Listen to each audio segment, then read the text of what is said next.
Had to take a couple losses just to find out what it means. Now that I got it, can't let it go. They say he's shining like never before. Straight from the bottom, came from below. Just see it coming, I hit him some more. Look like a chick when I walk out the door. You know I spin and then go get some more. You know these they stopping the flow. Rock a little ice like I fell in the snow. I wake up, I'm winning. Get that check, I'm spinning. Paper like I printed. Rock expensive linen. No, I can't lose, I'm winning. I can't lose, I'm winning. Ain't gotta check the score. I'm balling to the ending. I wake up, I'm winning. Get that check, I'm spending. Paper like I printed. Rock expensive linen. No, I can't lose, I'm winning. I can't lose, I'm winning. Ain't gotta check the score. I'm balling to the ending. When they see you winning, they wanna speak. When they see you winning, they wanna freak. All about meals, I'm feeling like me. Chasing that paper, I'm running like Zeke. I came to win, no breaking my streak. Balling these haters a day of the week. I know they gon' lie, I know they gon' cheat. But I cannot fail, I'm feeling defeat. Feeling like Brady, I'm feeling the greatest. I'm rocking the latest. Pull up Mercedes, then pull all your latest. You better kiss me, you gotta be crazy. Cause I'm winning, it's really amazing. Bottles gon' pop like it's my celebration. Blow me some bands on every occasion. Soon as she leave, she gon' send that location. Then make it clear like a standing ovation. But that's winning. I hit the agents to buy me some Fendi. I keep it real, I can't do no pretending. Make a few million depending on winning. Came a long way from stretching the penny. Now when they see me, they know I got plenty. Now when they see me, Versace my linen. Thought it was over, it's just the beginning. I wake up, I'm winning. Get that check, I'm spinning. Paper like I printed. Rock expensive linen. No, I can't lose, I'm winning. I can't lose, I'm winning. Ain't gotta check the score. I'm balling to the ending. I wake up, I'm winning. Get that check, I'm spending. Paper like I printed. Rock expensive linen. No, I can't lose, I'm winning. I can't lose, I'm winning.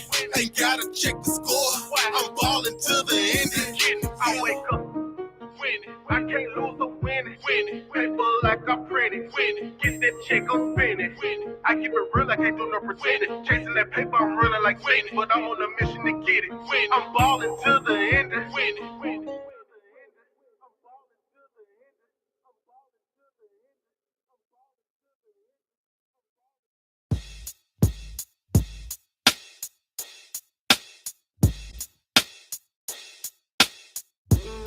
Delegation. Here we go again, tired of the same, sick of this petty, you be on lane, no sense in calling, tonight I'm on gang, all that back and forth slick talk, you can save it, who you playing with, girl, who you playing with, whoa now, girl you need to pipe down, staying out late with your friends, but you got something to say every time I leave the house, I can see it now, the respect gone, how we gon' make it when the trust gone? Acting brand new, tell me what's wrong. You knew I was a bad boy, no puff comes. Everything was up, now it's down. Everything you say is out of bounds. My mama told me that you ain't the one girl, but I see now, and that's why I'm not coming home tonight. I'm not coming home tonight. I'ma find somebody to replace you. I'ma meet somebody that's grateful. I'ma find somebody that's faithful. You a lost cause, I can't save you.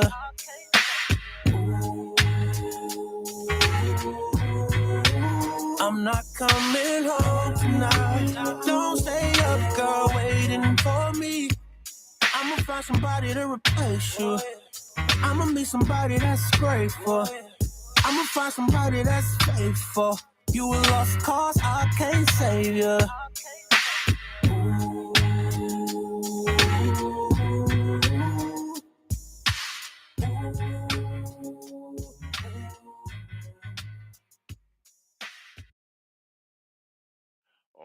Omaha. How y'all guys doing out there? We got our guest on the line. You know, today is Friday, and you know every Friday we bring in, you know, the health department representative Phil Rooney. We got him on the phone today because you know sometimes even the health department gets sick, and so well the people that work there. So how you doing, brother? How you actually doing? Well, I'm feeling a lot better than I did last Friday, and I have much of the week. Yes, I thought I had a pretty bad allergic reaction to some stuff, which I probably did. But I also, at some point last Friday, decided to test for COVID, and it finally got me. Okay. Okay. And I am fully vaccinated and up to date on my vaccinations. But as we say, these variants keep changing to evade the vaccine, and that's what this one did. Okay. Well, so how you feeling as far as your symptoms? So to tell us what you experienced as far as some of the precursors and how you feel now. Well, I was having a lot of coughing and sneezing before, which I believe was stirred up by my allergies after I did mow the lawn. At least that's what I thought. Hmm. That continued, but then I started having more congestion, cough, and foggy head thing, which is still slightly with me, but I still got to have some coughing and congestion and fatigue. The fatigue is real. Okay. That's probably that and the foggy head is probably the most noticeable part of it at this point. Now, because I had I've been vaccinated, there's probably a milder case than it might have been for somebody who didn't. Hmm. So I will survive, and I'll be back at work on Monday, as at least that's my plan. Hmm. But I certainly would encourage people to get vaccinated. One problem was, and I won't go into all the details because it's not needed, but I was taking medication for something else, and the disease seemed to interfere with that, make it less effective. Okay. So, or maybe made it overreact. So anyway, that's what we've talked from the beginning. We've talked about the problems of underlying conditions, and if you have something else you may be under treatment for, Hmm. it can cause problems with that. So Okay. any number of ways that COVID can cause problems. Okay. And it's a nice segue there. Into our update, we had 353 cases since Monday when we reported. That is, I can't remember how many were reported on Monday, Uh-huh. but we're definitely, the cases are down. We're down from where we have been. Hospitalizations are remaining about where they've been, however. We're right around 150 people who are hospitalized who have COVID. Does not necessarily mean that they went in with COVID, but if they went in and someone else bothered them, tested them for COVID, then there's another potential problem on the horizon for them and a need for the hospital to do some infection control. So I don't think that's any reason to dismiss the severity of that. Also, since Monday, we had 5 new COVID-19 related death certificates received. Wow. Woman in her 50s, woman in her 60s, and 2 women over 80, and also a man over 85. So we have 5 more folks. That brings the death total to 1,154. And right now we have, last I saw, there were 4 people on ventilators diagnosed with COVID. That's a good sign, because it's in general terms, that's a good sign. Uh-huh.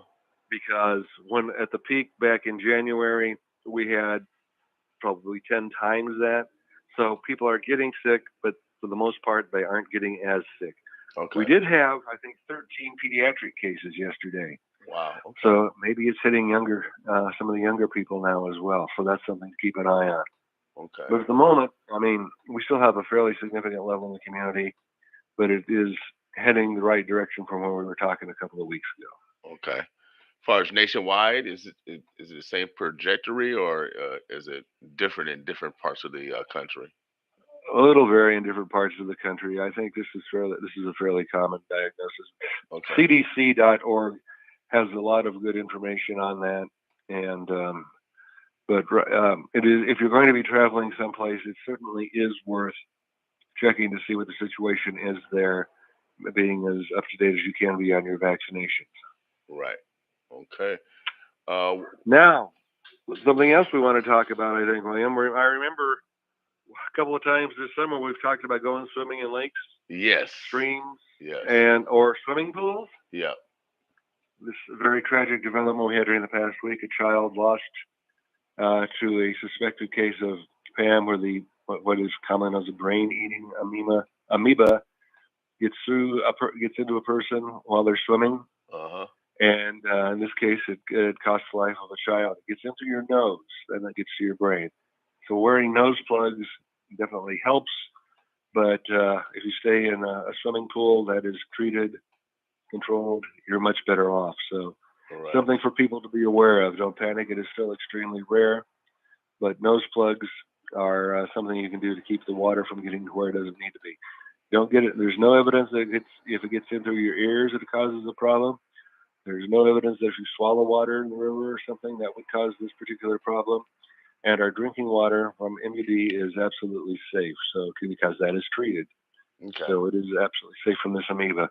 But something to consider if you're going swimming, the swimming pool that has been, chemically treated and is carefully monitored is the safest option for you. Right. Now, you call it an amoeba. Is that An amoeba, it's a microorganism. Okay, so so it's a living organism, and Right. it just lives in rivers. Is it natural? Is that natural or? Yeah, it's natural. We've heard of this happening in the south, but as we know, it's been a little drier here than usual and warmer than usual. So apparently they've found a way to move north. Okay. I understand that there have been cases, at least a case in Minnesota. It is rare since they started tracking this, and it's been going on for a few years. But we're only at 150 some cases overall. So I mean, it is extremely rare, which doesn't make it any less tragic. And it's something that a few simple things we can do should be able to help you avoid having this misfortune. Okay. Anything as far as mosquitoes? Anything found in the traps? No update on anything. But this is about the time of the year we would expect to find our first West Nile cases. So, although one thing, it's dry. It has been dry. I know it's been a little rain lately, but when it's been dry, so there aren't as many. The mosquito population is probably down. If you've been out on your back porch or sitting outside, you probably have an idea how that's going. One theory is that when it is drier, the mosquitoes and the birds, who congregate around fewer water holes, and that's how the disease spreads. Because the mosquitoes feed on birds that are sick, and then they get West Nile from the birds, and then they feed on humans, and that's how humans get it. So okay. There may be fewer mosquitoes, but it's likely we'll find something with West Nile pretty soon. Okay. All right. And then the latest, I don't know. I don't know if you want to call it a plague or a pandemic, or I don't know what you want to call it, the monkeypox, because right now you're seeing it double and double. And I've been watching on national news in regards to the vaccine and the access or the availability of this vaccine. Yeah. Yeah. It looks like that's going to be slowly improving, and that there's not going to be any miracle here to get a lot more of it. I think there may be some changes coming on that. I would encourage the audience to follow your local media. We should have some information on that last week. We are up to 14 cases now in Douglas County, and we have our first female case. Oh man! So I know once it gets in the female population, man, I'm very concerned about this because it's still, I mean, it's like we're in the early ages of the COVID. And it doesn't spread as easily as COVID. It's very much behavior driven. Yeah. It takes contact for at least a few minutes. Look out for those lesions. It is thought that you can get it if somebody has the disease and is coughing. It would have to be close to them for an extended period of time. So this will not spread as easily, but we definitely are trying to get ahead of it, trying to get as much vaccine as possible. And I would look for some announcements on vaccination processes and vaccination process opportunities in the next week or so.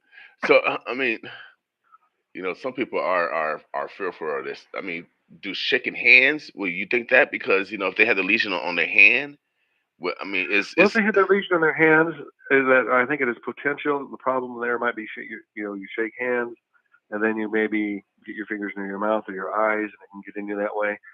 But a quick handshake probably wouldn't. I'm not saying won't. It's generally larger lesions rubbing for an extended period of time, but I wouldn't dismiss that possibility. If you see somebody with lesions or it looks like outbreak on their hands, blisters, pimples, I would have second thoughts about shaking that hand at the moment. Okay. Man. Wow. But again, this does not spread nearly as easily as COVID, and I don't believe there are any known fatalities in the United States. Okay. But it can make you pretty miserable. We understand. Okay. And how long does those lesions last? They can last up to a month, and you're not fully healed from it and safe until it scabs over and the scabs fall off. Isn't that what you want to hear over breakfast? But yeah, Golly. So I mean, so you contagious all during that time. all during that time. Wow. Wow. Yeah. Wow. Well, Brother Phil, anything else that we need to, pay attention to? I think we're good at the moment. Yeah, I think we're pretty much up to date there. I anticipate seeing you in person on Friday, next Friday. All right. All right. I appreciate you, Brother Phil. All right. Take care, everybody out there. All right. Get well. Bye. Bye.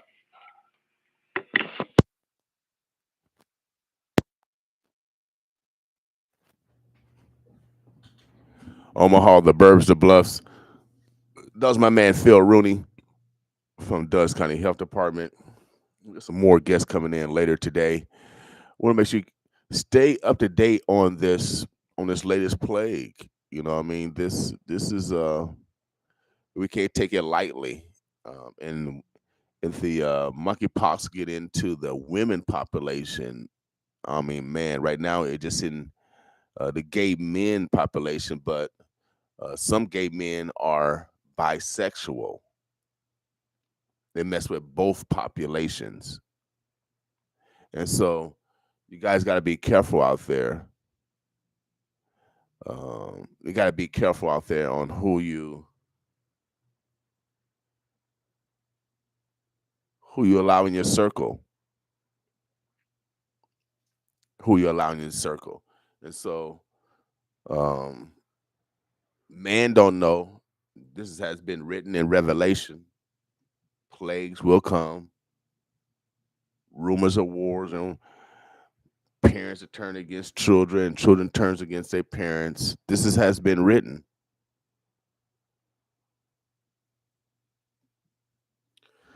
So we're going to make sure that you guys have the information that you need to make the best decisions in your life. And if you know certain people or certain peoples are participating in a certain behaviors, which is potential spread of this disease, then you got to evaluate everyone that's in your circle, family members on down, because if this virus lasts over a month, you are contagious over a month. We got to take this very, very seriously. You know, this also can affect business and the shutdown of America. And then also America has about in the whole world, we got the highest amount of people that have it already in the world. We already outpacing the world. And so you guys got to pay attention to what's going on. I keep telling you, God is on earth, and his wife is Mother Nature, and they are putting judgment. You think your sin, you think you're going to get away with your sin, your purposeful sin.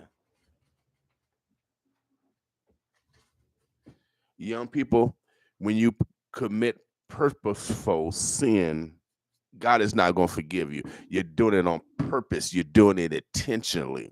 It's like you're going to, kill somebody, rape somebody. You're doing it on purpose. You had pre-meditation, whatever you call it.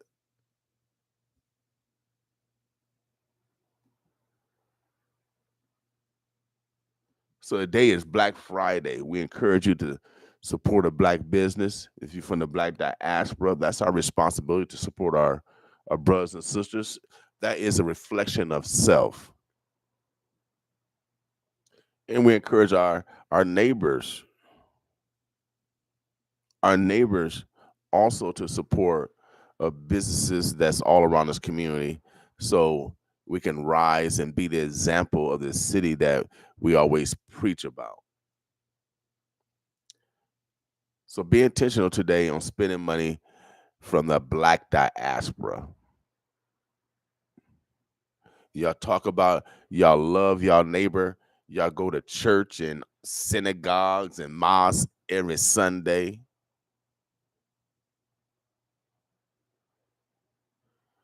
But that behavior is not perpetuated through the week. Let's show some love to your neighbors. And that's why we do the things we do here at 95.7 The Boss. We are a research radio station. Our goal is to modify our behavior so we're better individuals, better family members, and better citizens. But when you got plagues in the community and no one's talking about it, no one's talking about revelation, because things are happening, y'all. You see kids killing their parents, their grandparents. You got parents killing their kids. It's all been written, y'all. I know Great New Hope Baptist Church on 30th and Hamilton, that's what they taught me. And now it's all happening and no one said nothing. No one's preparing the people. No one telling the people what they should be doing during this time.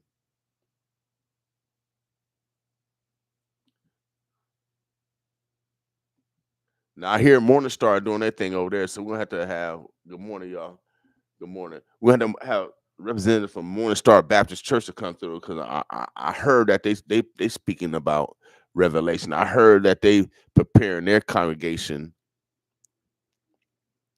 But we here at the Boss, we also have a responsibility to make sure that you have the information that's necessary for you to have a safe, healthy life. That's our ultimate goal, and people don't like the truth because this world is negative. This world is a lie. Somebody probably already lied to you already this morning.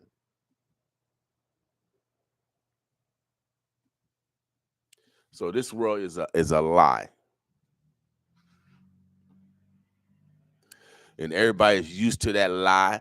It's been normalized, but I couldn't tell no lie in my house. Without doubt, my mom come from Sumner, Mississippi, deep Delta. We couldn't tell no lies. Responsibility all day, self-responsibility all day. We didn't need no contract. Our word was bond. You see, our word was bond because that's God-like. You need a contract because that's devil-like, because you know that that person can cheat you, steal from you, kill you because of money. But this is the world. Y'all more concerned about the bag, but I'm keep telling you, health is wealth. And when your health is going to be attacked, and as you see, pandemic, plague, the resurgence of the polio virus, all the viruses are having a field day right now. The viruses are having a field day. You know why? Because we're not eating real food. We got GMO food. The nutrition that we did have is not there no more. So y'all let all these corporations lead you. You let your own devious behavior lead you. So God's going to punish. You think God's gonna sit back? He gave y'all free will. You're molesting kids. You're raping women, raping men, killing each other, cheating, stealing, and then y'all you put it on your soapbox. Y'all call it P Valley, and y'all get your ice cream and your tater chips, and you just become a glutton, a couch potato, a commentator, never a participator in life. I keep telling you, health is wealth, and of course, commerce is necessary, and that's why we call it Black Friday. And if you're a young person, if you have an idea of a business, manifest it, walk towards it, go to the library. There's resources in the library to guide you towards your dream. I spend a lot of time in the library. A lot of time in the library. So let's be purposeful today, y'all. Again, health is wealth. Health is wealth. I know everybody want to chase the bag, but the dude Steve Jobs had all the money in the world for Apple, but when his health got his money, couldn't help him. See, if you take care of yourself, you can have that money later on. You have to worry about that money that you are hoarding right now, rich man, rich woman. That money that you not sharing with others so they can build up their lives so you can get your blessing. That money's going to go away because you're going to get sick. And who's going to get the money? Oh, yeah, the hospital's going to get the money. All that money that you saved and worked for, that you retired for, it's going to go to the hospital because you didn't take care of your health. I keep telling you, health is wealth, but y'all want to chase the bag. Y'all want to chase the little dollar, but the tree is more important than the dollar because the tree produces oxygen.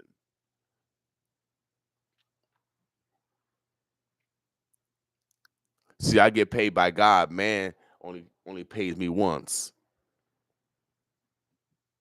And then he trying to get a discount on that.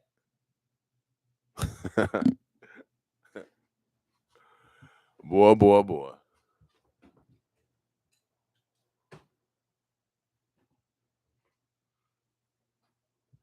We're going to keep it rolling, y'all. I'm going to my girl, Miss V. She's one of the hardest working ladies in Omaha show business. Salute, boss with me. Oh, yeah, you know how we do it over here, 95.7 The Boss. Y'all talk about it, we bout it. We play local music every day. Miss B. Shout out to all my fans. We work the work I stand, show up like comment, share, press play. I'm on demand. I've had shows with only my real fans. So show the new ones that I gained and from the ones that I know. They watch my content. No correspondence. Thank you to my fans. Support is heaven sent. Blessed beyond measure. Exceeding. You bring me pleasure to the point I'll spend forever. Either that loose or clear my throat. Keep coming. When you support like this, you in the bucket. Yeah, that's what I'm used to. On a charge for the game, but don't really have a clue. Fake it until they make it and really percent too. So I thank you, and you. When they try to tip my life, you brought it back. You got my word, I won't stop. Even when I reach the top, I love you forever. Loyalty means a lot. Salute to you for always being true and showing me the love when you didn't have to. Let me go without knowing. Real love is what you show me, so all in all, I gotta thank you. I salute.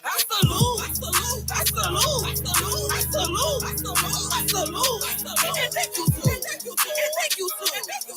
you too.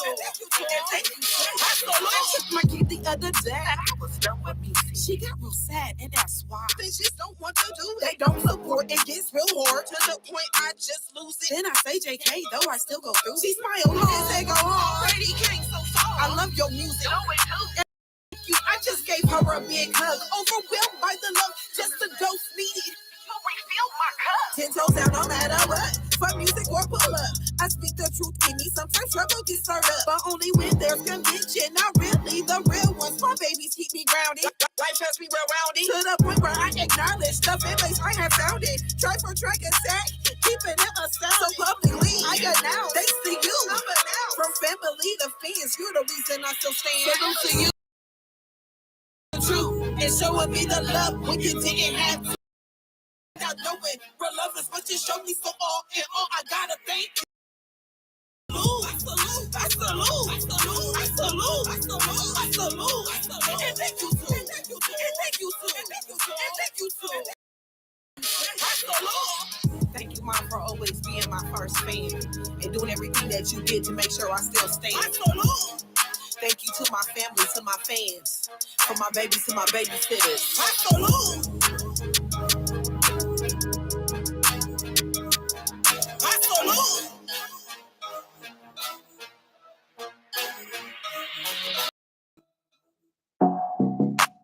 Oh my God, dude, do you see her?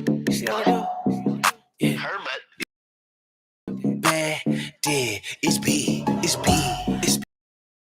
Ooh, it's B. It's mama with that bad dick. It's big, it's big, it's big. It's big, it's big, it's big, it's big. Look at that, it's big, it's big. Bad dick, it's big, it's big. Put on their neck, giving these the blues. Is you saying? I'm the one in the tube. Stay on top like condiments. Done it, this common sense. Know that I'm gon' pop my love my confidence. Codus on my team, I'm in my own league. Can't be acting clingy, typing I don't need. This baddest, I know you see the buzz. You know how I'm coming. Don't gotta gas me up. I got they done, they capping. Tripping over one tragedy. I had to get savage. Ain't worth the baggage. Here sis, you can have it. Don't recycle, I trash it. Look at that. Ooh, look at that. Yeah. Look at that. Ooh. Look at that. Pressure. Little mama with that. Look at that. Bad dick. It's big. It's big. It's big. Look at that. It's big. It's big. Little mama with that. Bad dick. It's big. It's big. It's fat. Fat. I don't want you can have them back. He know I'm the catch, I'ma throw it back. Make him break his neck, he gon' run a lap. I should spend your money, but I got my own. He won't leave me alone. Only chasing checks, I don't need a loan. I know I'm the, you can't take me home. It's big, it's big. Ooh, it's big, it's big, it's big. It's big, it's round. Little mama with that bad dick. It's big, it's big, it's big. It's big, it's big, it's big. It's big. Look at that. It's big, it's big. Little mama with that bad dick. It's big, it's big. Look at that. Ooh, look at that. Yeah. Look at that. Ooh, look at that. Pressure. Little mama with that. New music. Bad Shannon Marie. dick. It's big, it's big. It's big. Oh yeah, today is Black It's Friday. big. It's big. It's big. Shannon Marie's in the building. It's big. You know how we do it, y'all. We show love to our neighbors. Bad dick. It's big. It's big. Oh yeah, we got another. Oh, my voice. I need to get something for my voice. Red alert! Red alert! New music. Kiara Mache. New music. Boss will be this morning, y'all. Black Friday. Oh yeah. 19th of August. New music. Boss with us.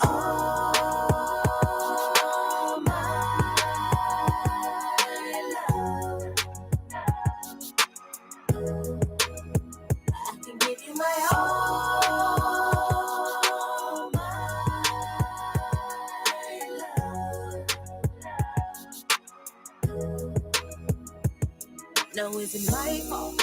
I was hesitant, but most good women don't be giving it up. My impressions of you living it up. I am not that type of girl. Your reputation, my intuition. I know how for a lady to be trusting in love.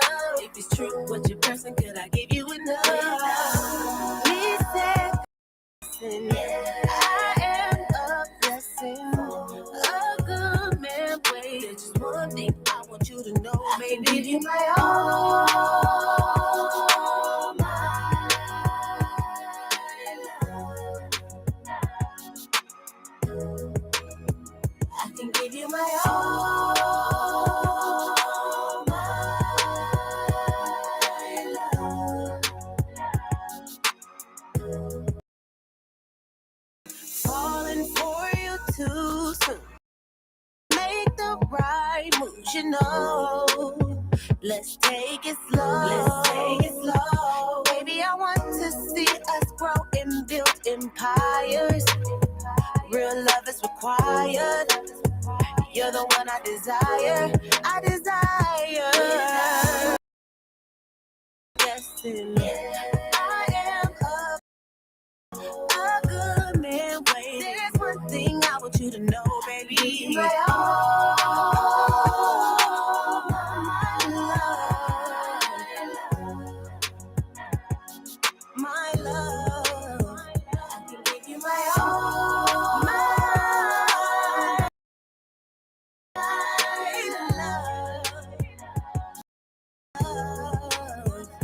and give you my all, my love, and give you my all. I can give it to you. I can give it to you, baby.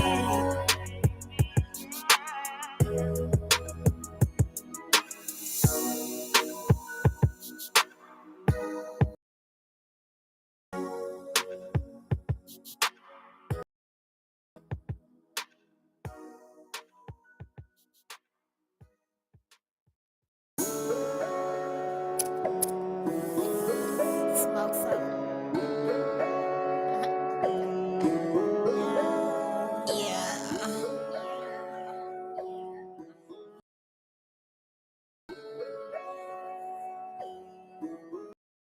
I was alive if it don't hurt. This right here feel like it's gon' hurt. I don't know if I love you or if I should desert. But I know I'm looking better than some dessert. And I be like,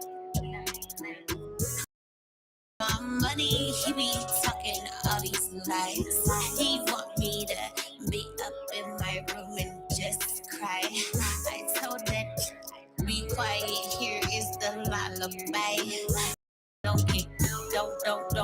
Don't care. All right. We got to get to the house. We got more new music. Black Friday, y'all. You know, we encourage you to support a black business. Oh, yeah, from the Black Diaspora. You're the type to bite the Boss hand with- that feeds you. Spreading discord in the streets, speaking down on the king. Don't nobody believe you. Can't play with my emojis, Zoc, you see through. Do you say I'm your favorite? But treat me all stanky like I'm a birdhead, dusty baby boy with a blankie. Laugh now, cry later. May all your prayers get ignored by the creator. Abusive codependency breeds hate and envy. Is it because I shine bright, looking all you wanna get close? Abuse me, make me feel less than and neglected, cause I'm selected. Check your energy, your chakras, your vibe ain't right. I'll use my index finger to swipe your whole life. No disloyal individual all up in my space. Playing with my emojis got me turning up my face. I thought you was a homie, but you play with my emojis. Got no love for me. Don't play with my emojis. Use a one. You see me, ain't no thing when you act like you don't know me. I thought you was the homie, but you play with my emojis. Found out you was phony, you ain't got no love for me. Don't play with my emojis, use a one-trick pony. When you see me, ain't no thing when you act like you don't know me. Social media ain't social, had me want to go post it with the flip you off your focus. Brain games, hocus pocus, throwed off by those mind jumping tracks like a hijacked locomotive. So you can jump rope with it. Being on my team ain't no slippery slopes in it. First round draft picks, we living it to win it. Is you or ain't you? Can you or can't you? No, I know you can't, cause that just ain't you. So okie bogus, I don't feel bad when I ghost you. You ain't got my back like you know you're supposed to. Capping like you ride for me, you don't ever question your emotions. You show me more fakers than there's water. Calling you Pinocchio, I see your nose growing. Don't need nobody around me that's gonna play with my emojis. I thought you was a homie, but you play with my emojis. I found out you was phony, you ain't got no love for me. Don't play with my emojis, use a one-trick pony. When you see me, ain't no thing when you act like you don't know me. I thought you was the homie, but you play with my emojis. Found out you was phony, you ain't got no love for me. Don't play with my emojis, use a one-trick pony. When you see me, ain't no thing when you act like you don't know me. Cartoons, memes, and posts can't console you. Techno using thumbs and hearts to control you. Use a snack covered in strawberry, sparkles and cake. Sneaky Pete, creeping, but I know you fake. When I'm picking and choosing, you the one that I'm losing. These are coattails I got ain't made for writing or using. Make you overdose, leave you limp off my dopeness. Main line of pure Georgia light for the hopeless. You focused on the wrong thing. You know more about the algorithm than your own name. Rather have fake friends for Christmas, not support the family business. Your word ain't bond, it's worth less than the poo emoji. You play more games than a Smurf named Jokey. Can't trust you cause you turn yourself around like hokey pokey. Kill me twice, twisted and left in the knife. You'll probably give me more likes in death than you ever gave me in life. My granny said you's a no good, ugly rock star from New York. Like you got slapped in the face with a hot bag of pork. Playing with my emojis, trying to slide that thing on my fork. I thought you was a homie, but you play with my emojis. I found out you was phony, you ain't got no love for me. Don't play with my emojis, you's a one-trick pony. When you see me, ain't no thing, when you act like you don't know me. I thought you was the homie, but you play with my emojis. Found out you was phony, you ain't got no love for me. Don't play with my emojis, you's a one-trick pony. When you see me, ain't no thing, when you act like you don't know me.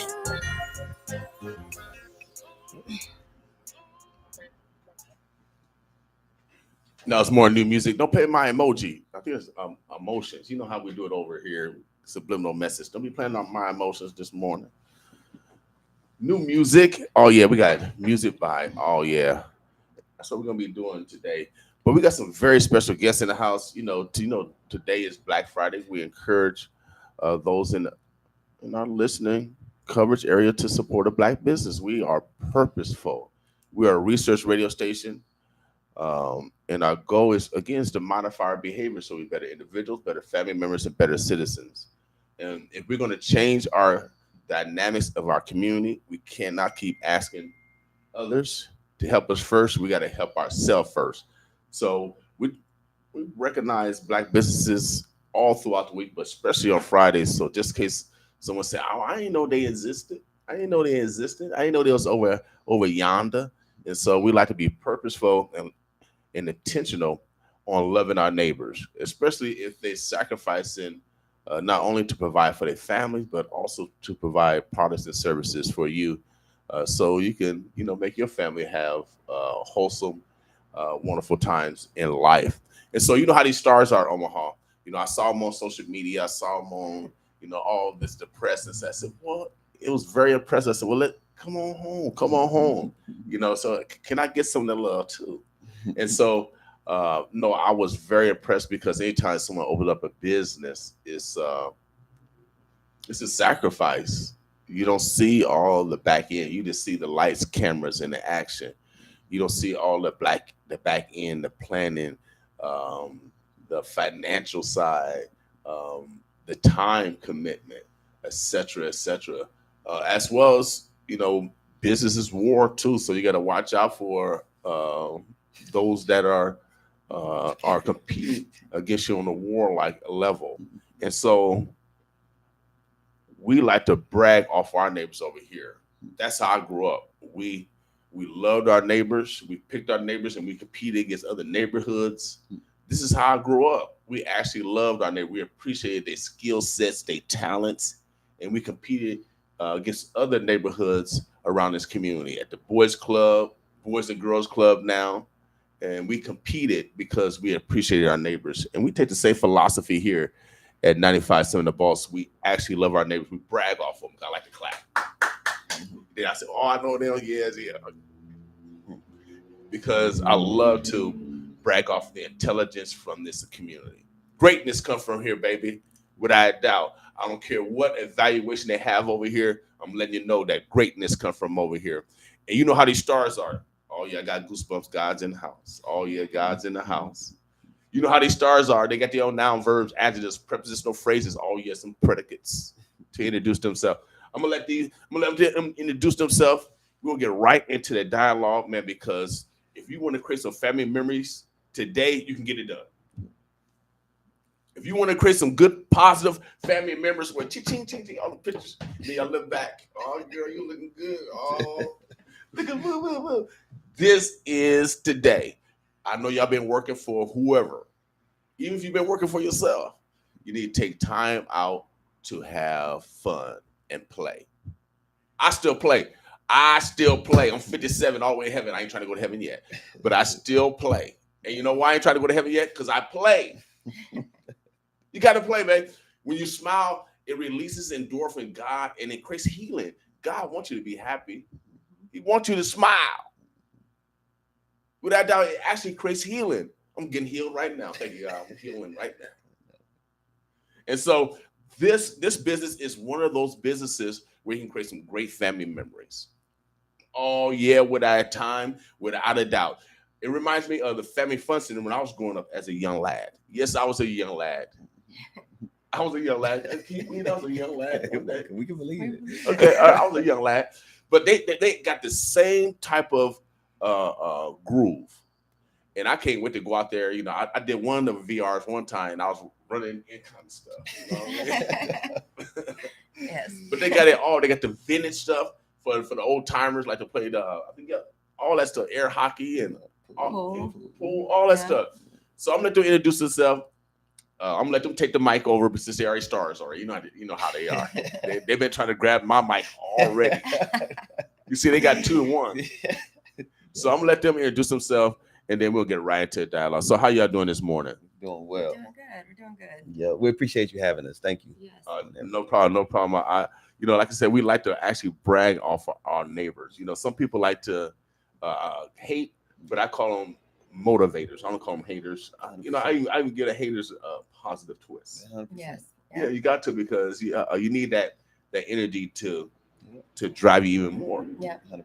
Yeah. So go ahead, Mademoiselle. Ladies, Okay. ladies are first. Won't you introduce yourself? Yeah. So we are the Holloway Experience, and I am Daniela Holloway. Here with my husband, Aaron Holloway. Yes. And we are about experience. We're about making sure, again, to those memories, being able to bring to the community a safe place for kids to play, for families to hang out, and you have that nice vibe, from our place.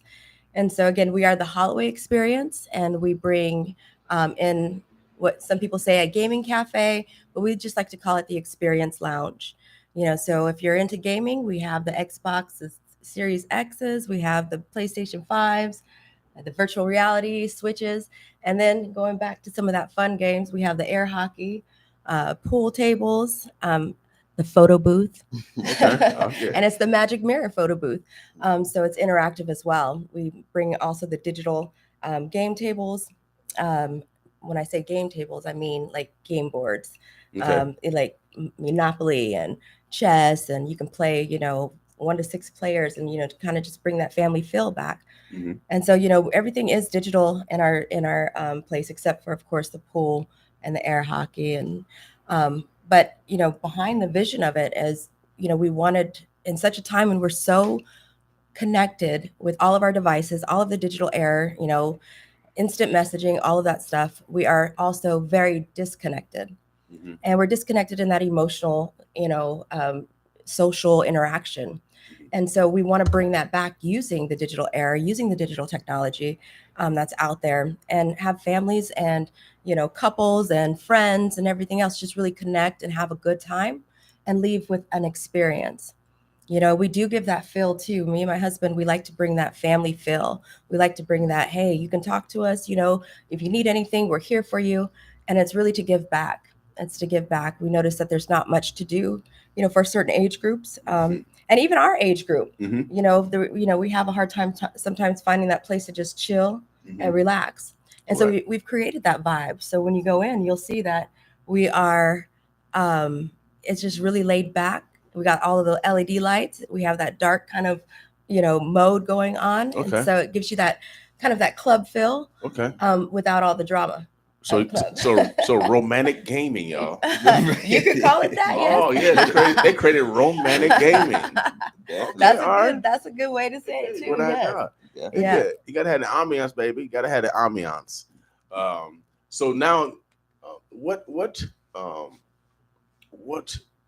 when did you have this idea to create this business? Was it created during the Corona season? And what made you get over your fears to start your business? So Yeah. So I'm the sorry. The whole thing. Got it. The second half of the Holloways. I'm Aaron Holloway. To answer your question, it really wasn't Corona. I mean, I think we've always had a feeling to give back to the community and open a lounge of our own, just because we travel a lot. We like to get out there, talk to people, and we love that vibe. We love entertaining. We actually invite people to our homes often, just because we like to see people have fun.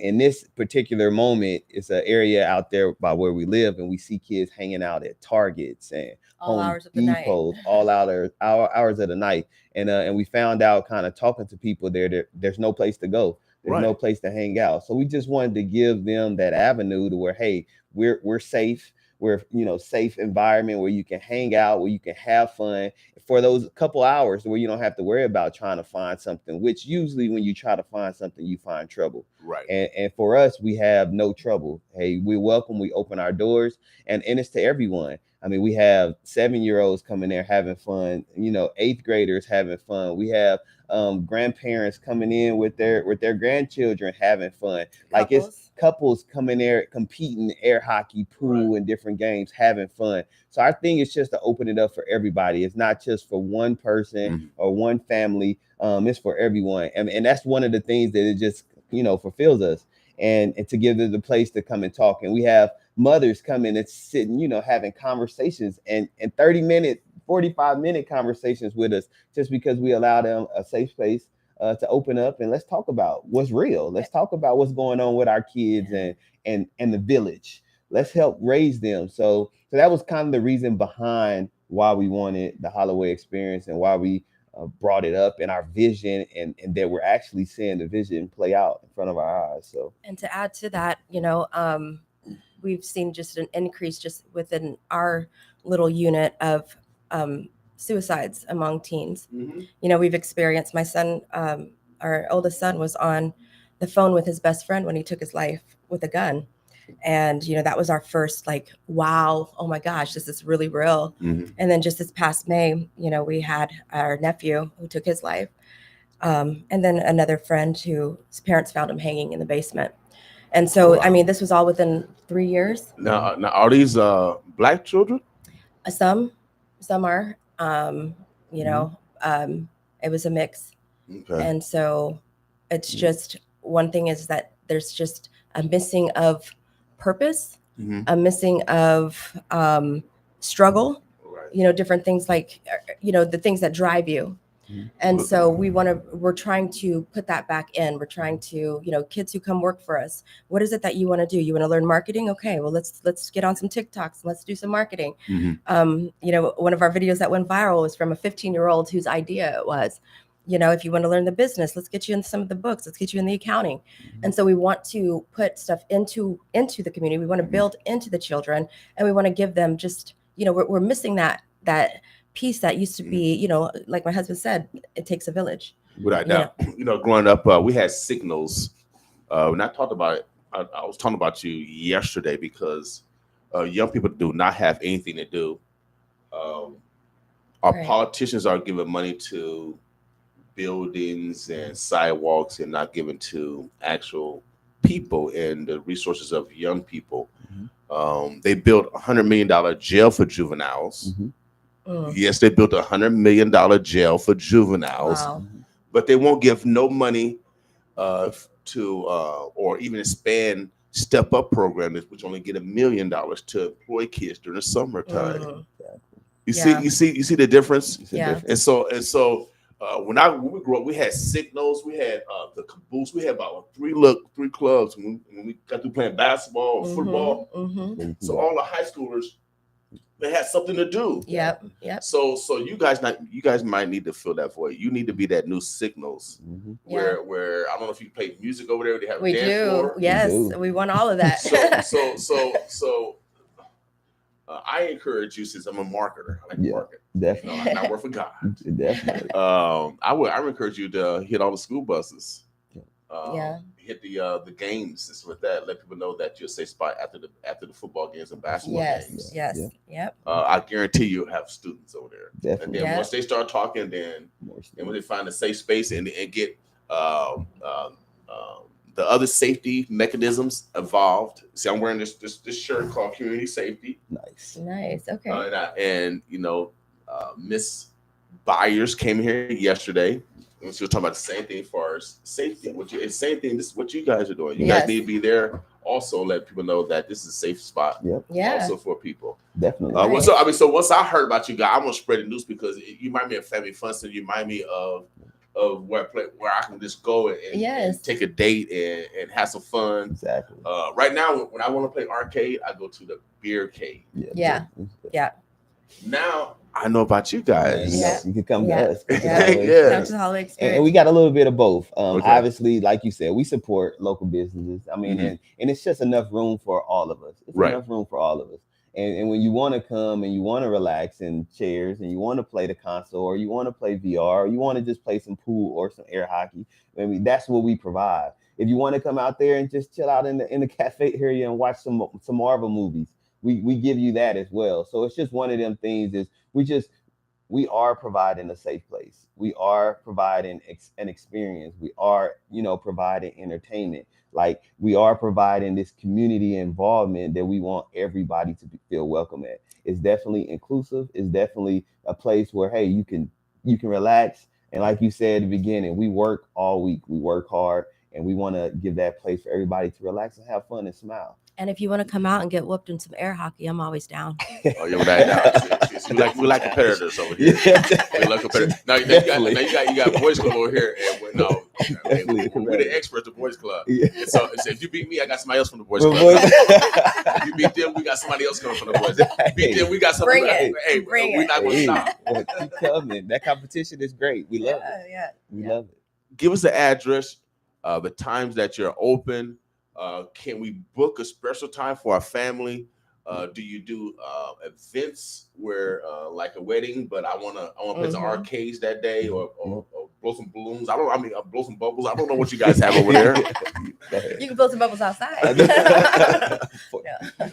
Oh, yep. So we are open. We're closed on Mondays, but we're open Tuesday through Thursday, 4 p.m. until 10. Fridays, 4 p.m. till midnight. And then the weekends, we are from 12 p.m. to 12 a.m. And definitely you can reserve times. We do birthday parties. We do events. You can rent out the center if you want to. And yeah, we're, for those who like some of that gaming, if you want it at your reception, we're there for you there as well. So we're an event center as well. We do have the photo booth too that works with events that we can customize as well for whatever it is that, your event is. And we already have a few events coming or booked for September. Exactly. And just to add a little bit to it, we also got our concessions out there. Yeah. So we got concessions where you get snacks, chips, ice cream, cotton candy, drinks. And we also have a window through Marco's Pizza. So if you come out there and you order through Marco's Pizza, you can grab it right through the window, pay for it, eat in our cafe, and they give you guys 15% off. So definitely a lot of things to do out there to have a ball. Yep. Right. Yep. Now, what's the address again? 1910 North 168th Street. So that's 168th and Blondo. Okay. 168th and Blondo. And see, even though I'm in North Omaha, I pay taxes. I use the whole city. Definitely. You're supposed to. Without doubt, I'm in Gretna everywhere. Everywhere. Right. Even far Fremont, that's my stomping ground. I pay my taxes. So we encourage you to support the business no matter where they are in this community. Yeah. Let's It's integrate. important. Let's get stuff going. Let's move. Definitely. And we appreciate the platform that you have. Thank you for inviting us. Thank you so much. This is definitely positive. When you hit me up, I'm like, definitely 100%. Let's go talk to Mr. King. So I appreciate all of that you do for our community and definitely the Fridays, the local businesses. We definitely visit local businesses. So definitely appreciate it. Yep. Everything you do for our community. So all praise to God. And to my mama and daddy, without a doubt, I wouldn't exist without them. Thank you, mama and daddy. They're on the other side. But I want to thank them. Again, today is Black Friday. We encourage you, especially if you're from the Black diaspora, to support your brothers and sisters. It's a reflection of you. And then also, since we're a Christian, Muslim, a religious society, and we practice loving thy neighbor, this is one of the greatest love thy neighbor moves. You want to go to heaven? If you want a brownie point, it's to support each other, y'all. God will bless you for that by supporting your brothers and sisters. And we encourage our neighbors from other diasporas to support us also, because we are your neighbors. And someone has to be the example of how God wants us to behave. If we're not developing conduits of opportunities for the next generation, why do we exist? They have created a conduit of happiness, a conduit of memories that you can cherish for a lifetime, a conduit where you can relieve your stress and put a smile on your face, I think that's one of the best conduits that you can have. And you guys need to seek out those conduits also, because your life, you just can't just give and give, but you got to receive sometimes. And that receiving is making sure you go to The Holloway experience. Let's get an experience and let's get connected. Definitely. Right now. So create some memories. Any shots out, anyone you want to thank during the process, and how long have you been open also? Yeah, so we actually opened August 6th. So pretty much, coming up on 2 weeks. So we're pretty new. Pretty much just want to thank everybody that support us. I mean, it's been a lot of great, great response, and people coming out there, whether it's the grand opening or days after, people sharing, people reposting things, giving a shout out on Facebook. We really want to thank everybody, because obviously with the community support, that's how we thrive, and that's how we continue to be able to give back. So we just want to give everybody thanks, everybody that works for us, everybody that come in and just support us and talk to us and telling us thank you for bringing it to our community. Like, we want to give everybody a shout out, to be honest. Yeah. Without a doubt. The importance of marketing and advertising. So I'm telling you, small businesses, anytime you develop a small business, you got to market, you got to advertise. Yeah. You got to. If people don't know you exist, how can they cater to your business? You just can't open up a business and expect people to come just because you got a brick and mortar. Just that doesn't happen like that. Exactly. And so we are one of those tools. We have low cost advertising as low as $200, where you can advertise for a whole month. Where can you get that anywhere else?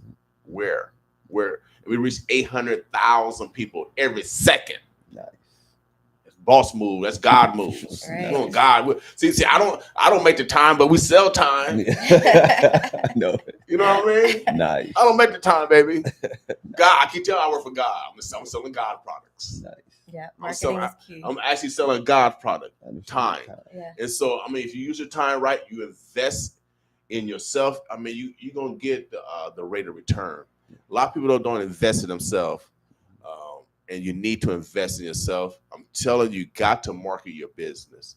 And so they talked about a phase of marketing. Marketing is from free to paid. Yeah.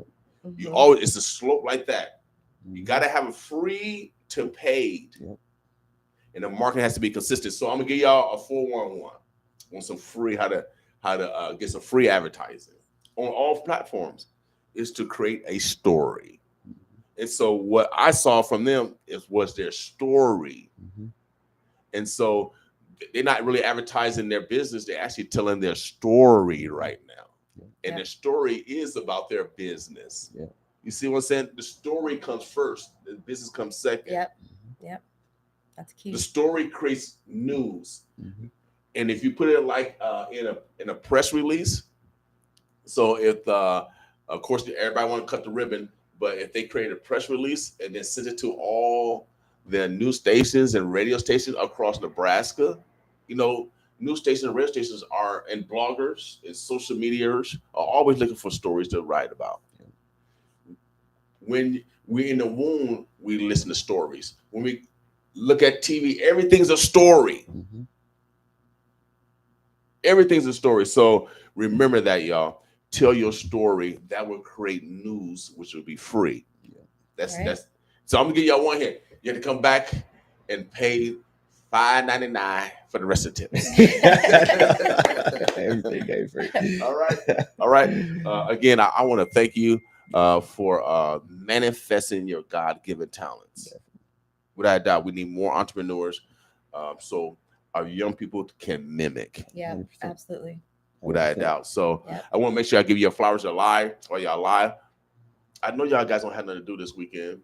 You might as well go to the Holloway Experience. The Holloway Experience. I like that name, the Holloway Experience. It's like you're gonna come out with a movie when you're gonna go in and you come out with a movie. It was a very memorable day. It was what a great experience. Yeah. And so we appreciate you. How long you guys been married? You got kids? Are y'all kids running everywhere in the building or what? No, they work for us. They're everywhere. Yeah. We got kids. Yeah, we're even grandparents. So we have 8 children total. And then we have a new grandbaby. Okay, But, congratulations. yeah, they range from age 10 all the way up to age 21 or 22 now. 22. Yeah. Okay, great. Yeah. So they created a family business, and that's what we really need to look at as creating a legacy. Yep. And that's what I'm doing for my family, my sons, my Yep. grandkids. My grandkids come up here, they immediately run to the mic. 100%. You know what I mean? That's cute. Yeah. You know what I mean? Yeah. So they won it and five. Oh shit, come on. Create it. And see Yes. Papa over here talking smack. Papa, what you doing over there? 100%. You And got so give them a legacy. leg up. Yes. Give them a leg up, man. Give them a leg up, and that's what we trying to do. And we trying to teach them before we let them out there in the world. But when we can do it and we can show them, we can build that legacy, and we can give them these tools that they can utilize once they get out there. Mhm. They get kind of a head start, and that's what we trying to do to our community, and especially our kids that's working with us. They learning the business.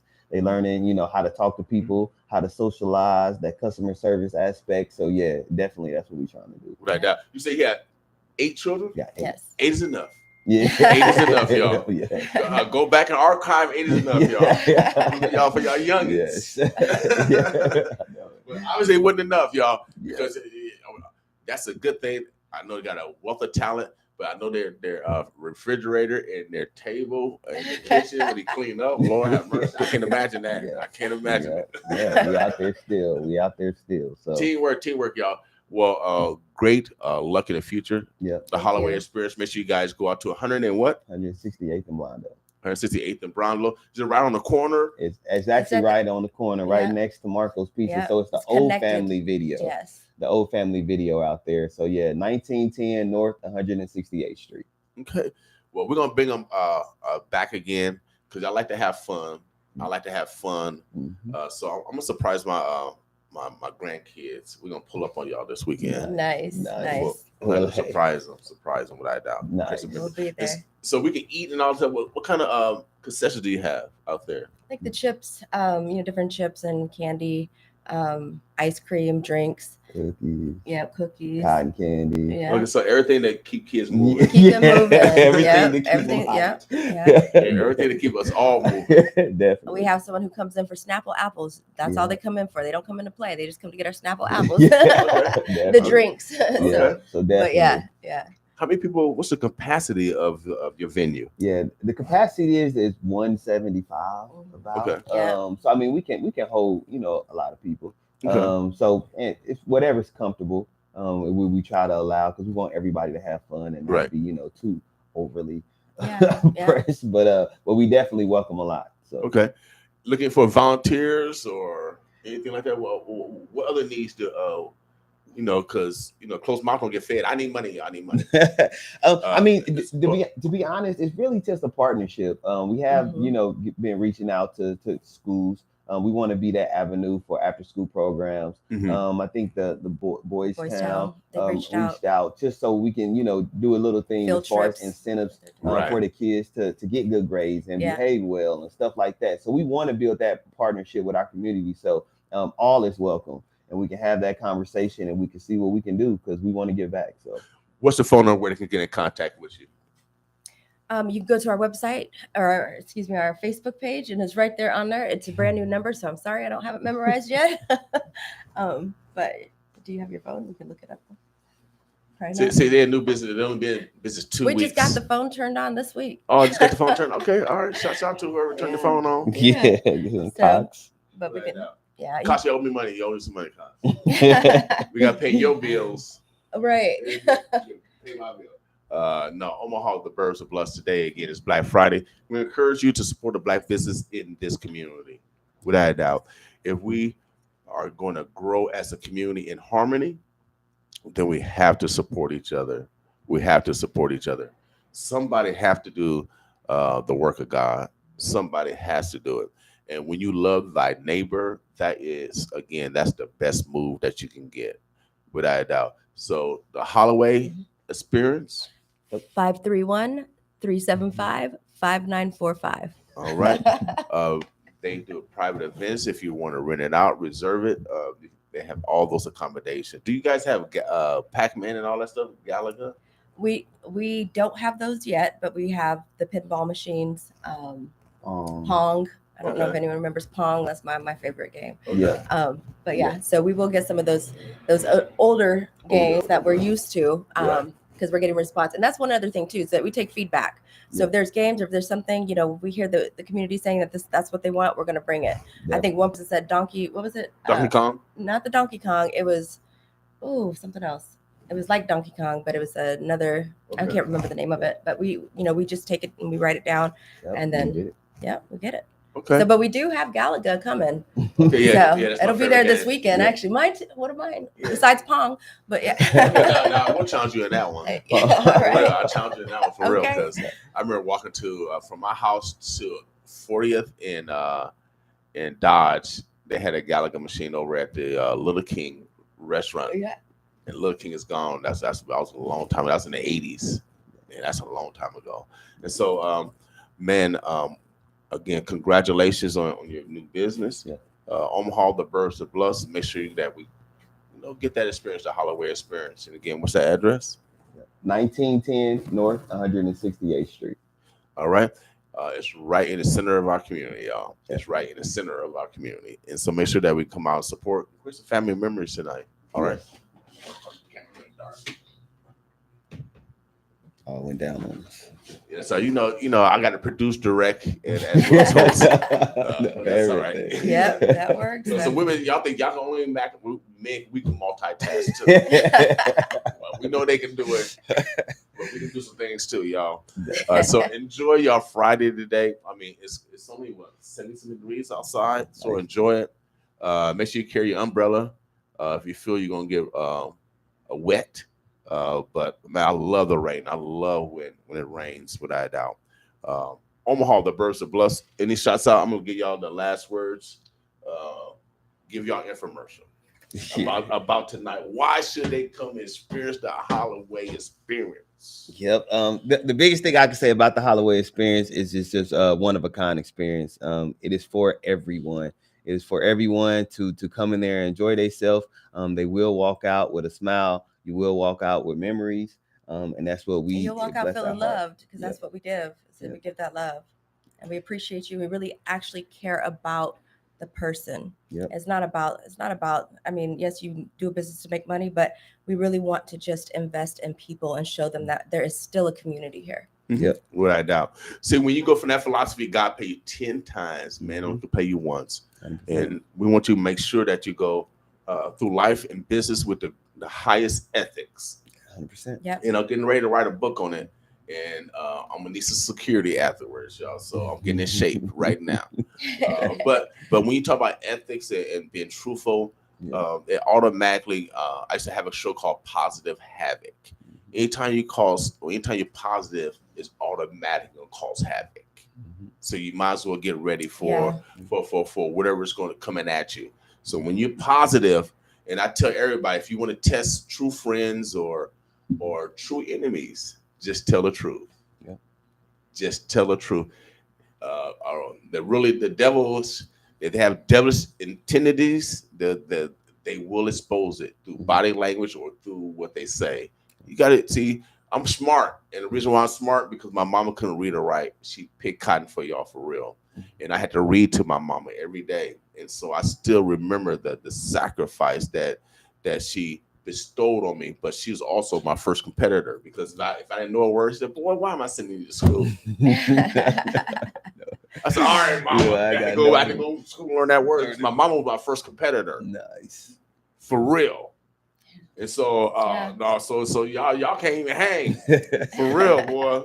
So my mama, my first competitor. So anyone else, y'all can't even hang. So, so I appreciate y'all being a Black couple. It's so important that our young people see that Black love. Yeah. Yep. Because it's necessary in this time where we got parents killing children and children killing parents. Mm-hmm.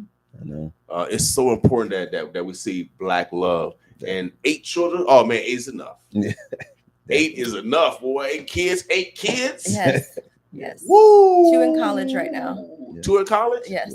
2 go to UNL. Yeah. Okay, so that's a blessing. And so we need to hear stories just like that. So we can we can rejoice that it ain't all bad. So somebody do have a picket fence over there. Somebody. Or at least, well, we appreciate y'all. Definitely. Keep doing what y'all doing. Y'all are necessary. Yeah. Keep doing what you're doing. Y'all are welcome back. Definitely. And then we're gonna see how we can collaborate too. Of course. You know what I mean? Yes. Absolutely. Love Without to. Love to. Absolutely. Omaha, the Birds, the Bluffs. Make sure you guys support them today. 1910 168th Street. Yes, sir. The Holloway Experience. Yes, sir. They got all type of gaming. They can take you to a different world. Yep. I mean, as far as VRs, in their facility, VR. they can actually take you to a different world in their facility. Yes. 100%. So go out and create some family memories today, y'all. Create some family memories today, and do it for the Black diaspora. All right, we gotta take a quick break. We got some other brothers coming in. These other brothers are stars. Yeah, stars. I mean, real stars. Real stars. I mean, honestly, real stars. I like to be around stars. You know what I mean? Nice. You know what I mean? Nice. I like to be around stars. Nice. You know what I mean? So y'all stars too. Oh man, But y'all rise. You're a rising star. And I like to look at rising stars. So never want to be a falling star. Don't be a falling star, y'all. So treat people right. You'll never be a falling star. All right. You'll always be in the horizon. These next brothers are in the horizon. They've been putting work in.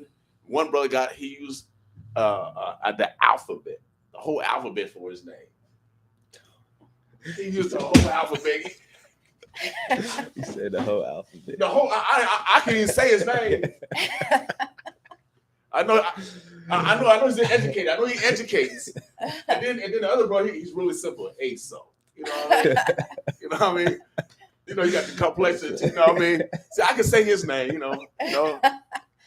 But the other brother, man, he used the whole Webster dictionary. That's funny. So we're gonna bring him on, and he actually produced a movie. It was called Wigger. Okay. It was a great movie showcased here in Omaha, and so we got actually stars coming up, y'all. They're working on another project, and we'll see how you guys can collaborate because they do the visual thing. Nice. They do the visual thing, and so we need to collaborate. We talk about this on Mondays, Making Money Mondays. We don't even talk about the dollar. We talk about collaborations, partnerships, and bartering. Yeah. And so let's take this opportunity to reach out to our brothers and sisters. Who we got next? Let's see what we got. Oh yeah, this is my man. New music, my man Toot. He giving shouts out to my man Terrence Crawford. The pound for pound come from our town. Without a doubt, baby. The pound for pound come from our town. I keep telling y'all greatness come from Omaha. I keep telling y'all greatness come from Omaha. And so pound for pound, this one's called My City. Boss with us. Nice.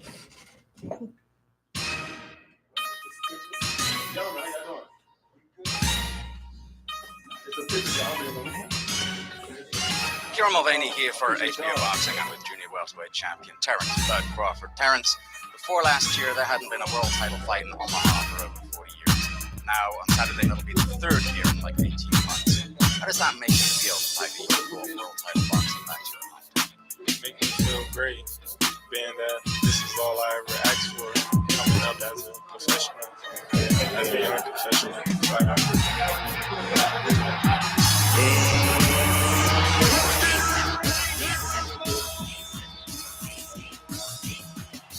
My city, my town, my hood, my grounds that I stepped on and I walked on. I pitched hole and I hung around. My blood, my tears that I shed through the years for my homies, my peers, my beef and my fears. This is my city, my city, my city, my city.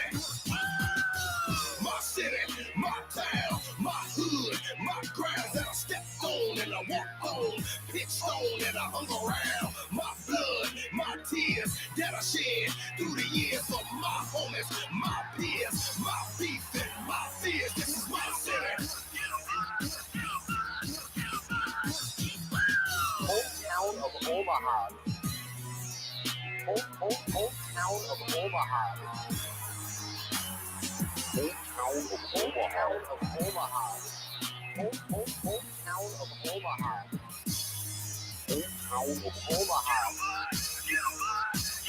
Hometown of Omaha. Hometown of Omaha. Hometown of Omaha. Make me feel great, being that this is all I ever asked for coming up as a professional.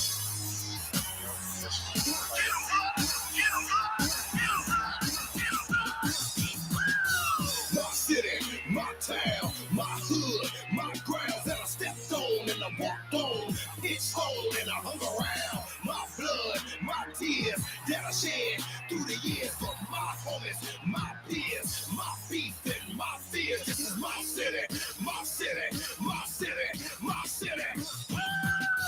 My city, my town, my hood, my grounds that I stepped on and I walked on, pitched on and I hung around. My blood, my tears that I shed through the years for my homies, my peers, my beef and my fears. This is my city.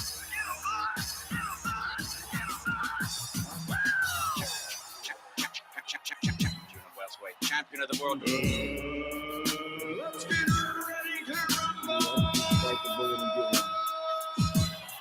Champion of the world. Champion of the world. Champion of the world.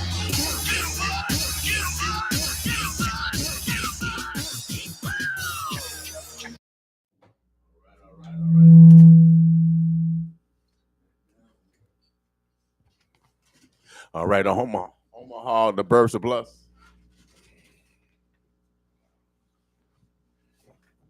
My man, Toot, we're gonna bring that back. We're gonna bring that back, you know.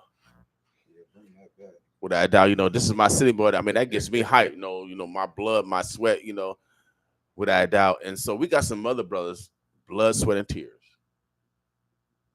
Blood, sweat, and tears, because anytime you're trying to produce a movie, that means you got to get all these minds in sync. So, man, I'm telling you, it's an incredible journey to do that. And so, you know, Omaha, I'm gonna get this mic. Get this mic right for brother. It's one of those mic, you just talking just like that. Okay. Yeah.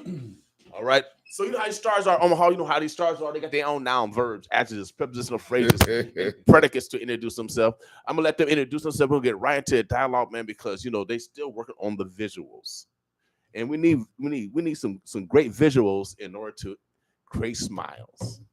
I doubt create some memories. And so what these gentlemen are doing is I call them history catchers. They catch history, y'all. Without a doubt. In the timeline, during this timeline, they got producing music. I know this brother produced music. During this timeline, this brother producing movies. And now this timeline, I don't know what they're doing now, but I know they're doing something. I've been hearing it. I was over his house a few months ago. Birthday party. Yeah, birthday party. You was there? Yeah. I was there early. I had to go. Okay, I'm about to say. Yeah, I slid through. Great host. And I appreciate the invite also. Beautiful home. Yeah, beautiful home. So I'm gonna let them introduce themselves. We're gonna go with age before beauty. So we're gonna let ASO speak first. Because he's the youngest. He's probably the youngest out of all of us, even though he got some gray hair. Yeah. He's probably the youngest out of all of us. I know he don't have me beat. I know he don't. So I know he don't have me beat. But even though he got some gray hair, I know he got some gray hair. We're gonna let him speak first because you know he's one of the real spokesmen for kind of for the community. I mean, he's from the community. Everybody know him, and so how you been doing, big bro? Man, I'm good. I'm Travis Mountain, aka ASO. You know, as you grow, you kind of got go by your government name. Right. I'm trying to adjust to the government. Okay. Yeah, I'm Omawale Akintunde. And I'm a retired professor from UNO, lifetime educator, filmmaker, and now network founder. So network founder. Yeah. So you have evolved. But I mean, where did you tell us a little bit about you? Because it's like you just came out of nowhere to this community. Like, but when you came, it was a splash. Yeah. In a sense, I did. I came here directly out of film school. I had just finished the filmmaking program at New York Film Academy at Universal Studios in LA. Okay. And I had taken a leave of absence from Indiana University and was intending to go back there, but I got offered a job here as chair of Black Studies. and ended up being here for the last 16 years. Okay. So, what took you down the educational track? Well, I've always been in education from the beginning. My entire career has been as a teacher. Okay. Yeah. Okay, cool. How did that transition to movies? Oh, man, I get asked that a lot. You know, movies was always something that I wanted to pursue. And that's why I'm real big about telling young people to pursue your dreams. Right. Because a lot of times, family and friends, they mean well, but they'll tell you things like, you know, do something that's gonna actually get you money, you know, and they make filmmaking and things of that nature sound like a pipe dream. Yes, like it's impossible to attain. Yeah. So once I had gotten my life together and I was a tenured professor and I didn't have anything to lose, at 50, I went to film school. Okay, 50. Yeah. Great. I got my homeboy, he's in grad school. I think he started around 50. So it's never too late. Never. We still out here chasing these dreams. Never. So are you gonna ever retire, brother? Never. You know what? I think if you think about retirement as you stop working, we were just talking about this a couple of days ago, me and brother Aso. Is there a point where you slow down? Technically, I'm retired in terms of like a daily 9 to 5, but I can tell you now, my work is not my work; it's my ambition. You don't stop your ambition. Right. Yeah. So I tell people all the time, I'm retiring, they happy, and they usually die afterwards. Yeah. For real, because they actually start working, they start moving, they start using their brain, they start using their creative ability that God has given them. Yeah. And so I wanted to point that out that I'm never going to retire either. I'm just going to transition to different type of work. Yeah. Well, you know, I'm not comparing myself to this man, but I always say to people, do you think Einstein stops being a scientist when he gets to the crib? Right. You know, it's like, it's not a job. It's your career. It's your who lifestyle. You are. It's not something you turn off. Right. Yeah.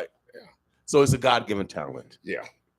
Basically. Yeah. And some people manifest those talents, and some people, you know, squander those talents. Yeah. I agree. And so we don't want you guys to squander, and that's why we're bringing brothers in here so you can mimic them. Oh yeah, I think we are to something really, really spectacular. We're a long way from running out of ideas at this point. Without a doubt. So tell us about now. You have transitioned to a network. Tell us about the network, and if we can get involved with your network by putting content on your network. Oh, we would love that. I guess this kind of started, you know, brother Aso and I. This is not our first film venture. We did a sitcom pilot. That was the last time we was here, was to promote the sitcom. So I remember that now. When I was coming up the steps, I knew we had been here. Yeah, and it was with Ernest Harton Jr. And you might recall that he was a recurring character on the Jeffersons, and he did White Man Can't Jump in a phenomenal film called White Mama with the legendary Betty Davis. Okay. And so he was one of the stars, and the sitcom went all the way to Netflix. And I don't know the word, flounder. So the network came when I think we started thinking like, why depend on somebody else to validate your work and your art and your vision? And it kind of started there. And so Difficult Conversations in the Hood was sort of, we kind of decided that would be like the cornerstone show that would define this network.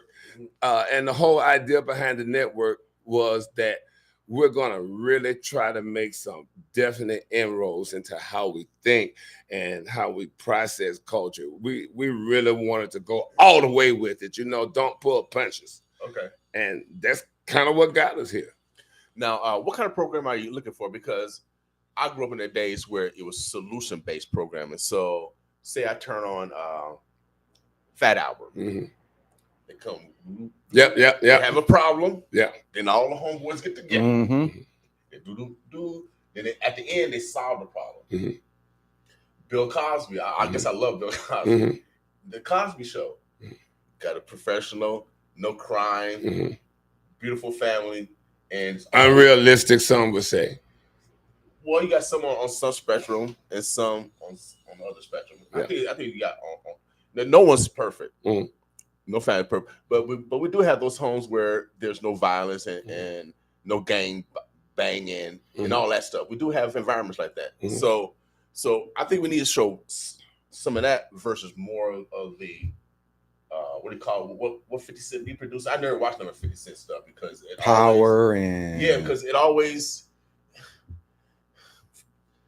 it rolls in the stereotype of the perception of people have of us. When I know we have intelligence, because you say you're in education. Yeah, I think. You know what I'm saying? No, I do. I think one of the things that really sort of put Bill in a space where people were critiquing him was he went too far to the other end. In other words, this idealization of experience where we quantify and qualify experience based on a certain set of criteria. And a lot of people found a black gynecologist who has a white female clientele and a light-skinned wife and a dark-skinned son. And it was also a mimicry of a stereotype. And we also, I think, tend to demonize our experiences. I also come from a home where my brother died of a crack overdose. Okay. I also come from a home where there was teenage pregnancy. I think that what we tend to do sometimes is demonize our own experience. And then we use a Eurocentric standard to determine whether that experience was worthwhile. Okay, so see, I like intelligence. See, I like intelligence. See, I like intelligence. See, I like intelligence, y'all. So because people have perception that we're not intelligent. Yeah. See, this is people forget. They see him as a filmmaker, but he's been a professor and an educator for years. And when I met Amawale, he was teaching at UNO. And just like this conversation, it's enlightening. It's very. I had a thirst for knowledge. So I never enrolled at UNO, but I took his class for 3 years. Okay. Didn't get no grade, none of that. It was just, I need to soak in this knowledge as part of my evolution process. It's part of me evolving as a human being. And his class changed my life. I'm not the same person I was before I stepped in that classroom, and it's for the better. And, it's just,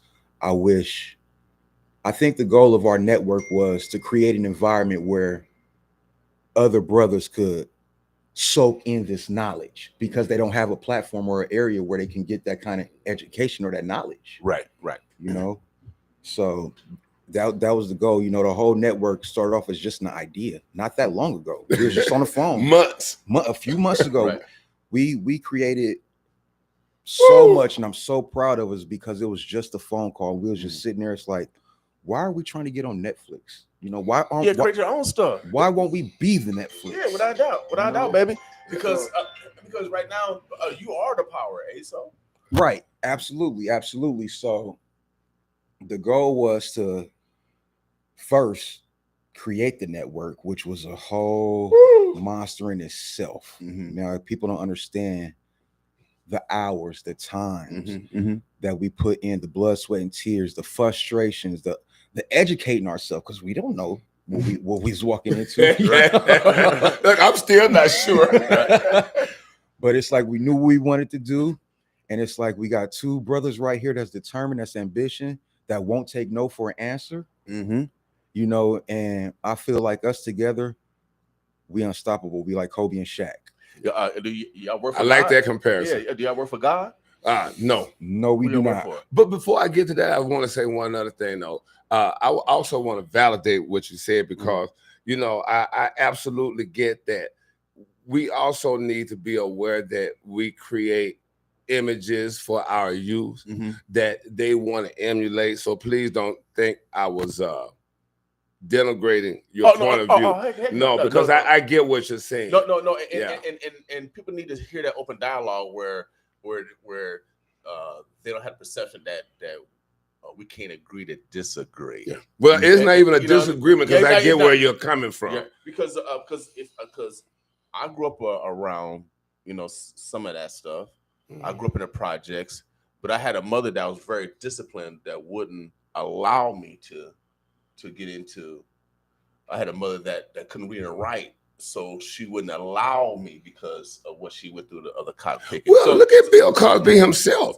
He creates this show again with this very idealized perception of what a black family is, and yet we now know he has been imprisoned for forcible rape and drugging of women. So I guess what I'm trying to say is I think that we get in trouble when we start trying to idealize a life. And it's ironic that Bill Cosby would be the example because, again, he gave us this television persona and a mythic representation of what our lives could be like, when in reality, he wasn't. Right. He wasn't that either. So one of my favorite shows is not even Bill Cosby. I will say Good Times. Man, now you're really going back. So Ernest was on that show, Ernest was on that one too. Yeah. So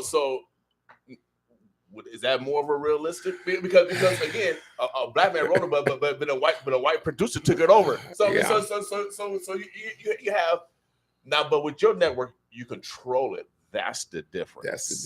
That's the beauty of it. Because now all these other things black people can't control. They was working. Yeah. So I really want to highlight the difference. Yeah. Even the BET was but isn't no more. Yeah. So that's black owned. And they had a whole different goal in terms of what the network, was about. I don't know about Brother Aso, but I, for one, can at times be a little disappointed with BET because one of the first things I thought, because I was living in DC at the time BET started, and I was always disappointed that that wasn't like a news show. I'm like, how come we don't have a show where intelligent black people sit down and discuss topical news? Because again, I'm not the kind that goes, oh, you shouldn't have hip hop or you shouldn't have this or all of that. But I was always a little disappointed. But again, the BET stands for Black Entertainment Television, so maybe they see their focus totally about the entertainment industry. I don't know. Right. So we got all these spectrums. Now your network, I want to make sure we I can't say the word differentiate. Yeah, I'll tell you, this is what we say.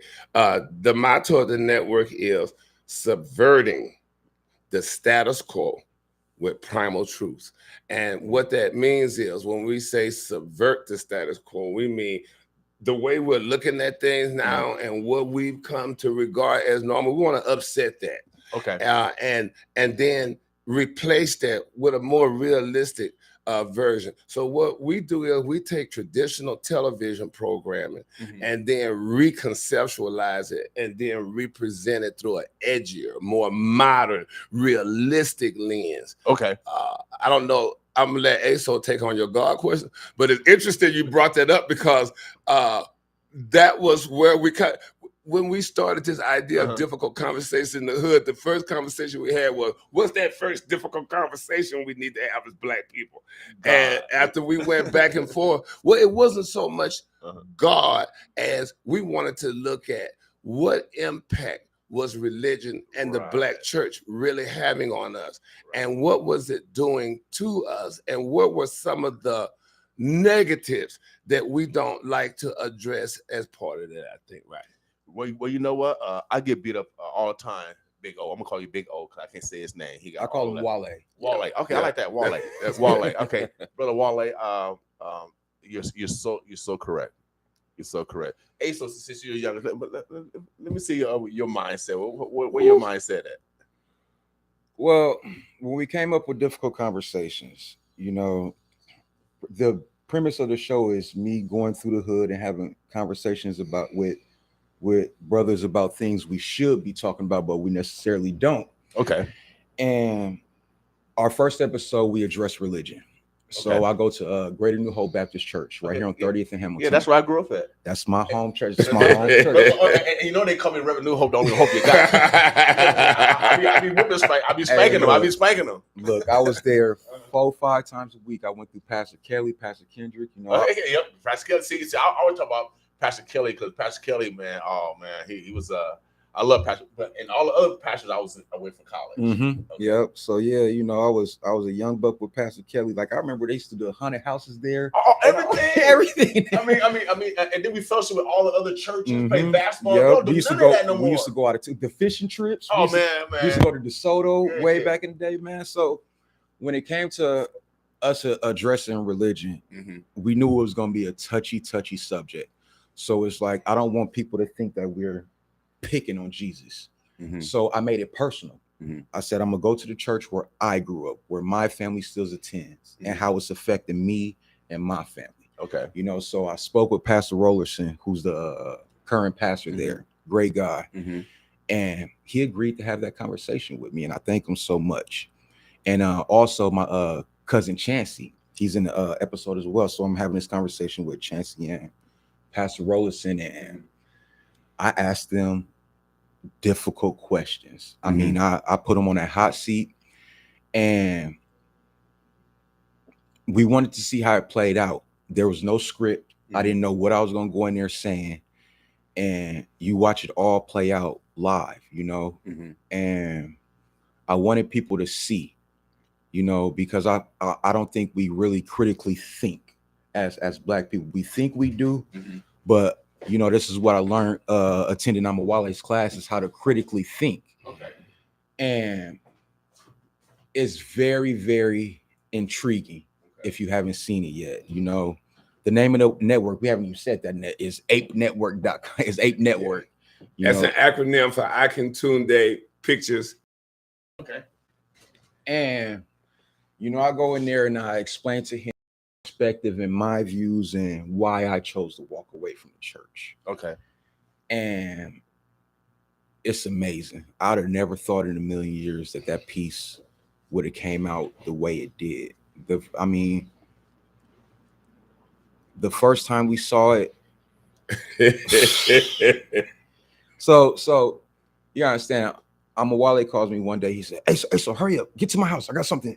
So I'm like, all right, what's wrong? You know, so I get there and he gives me this big hug and he's crying. And I'm like, hell is wrong with you, man? You know who I gotta go beat up, you know?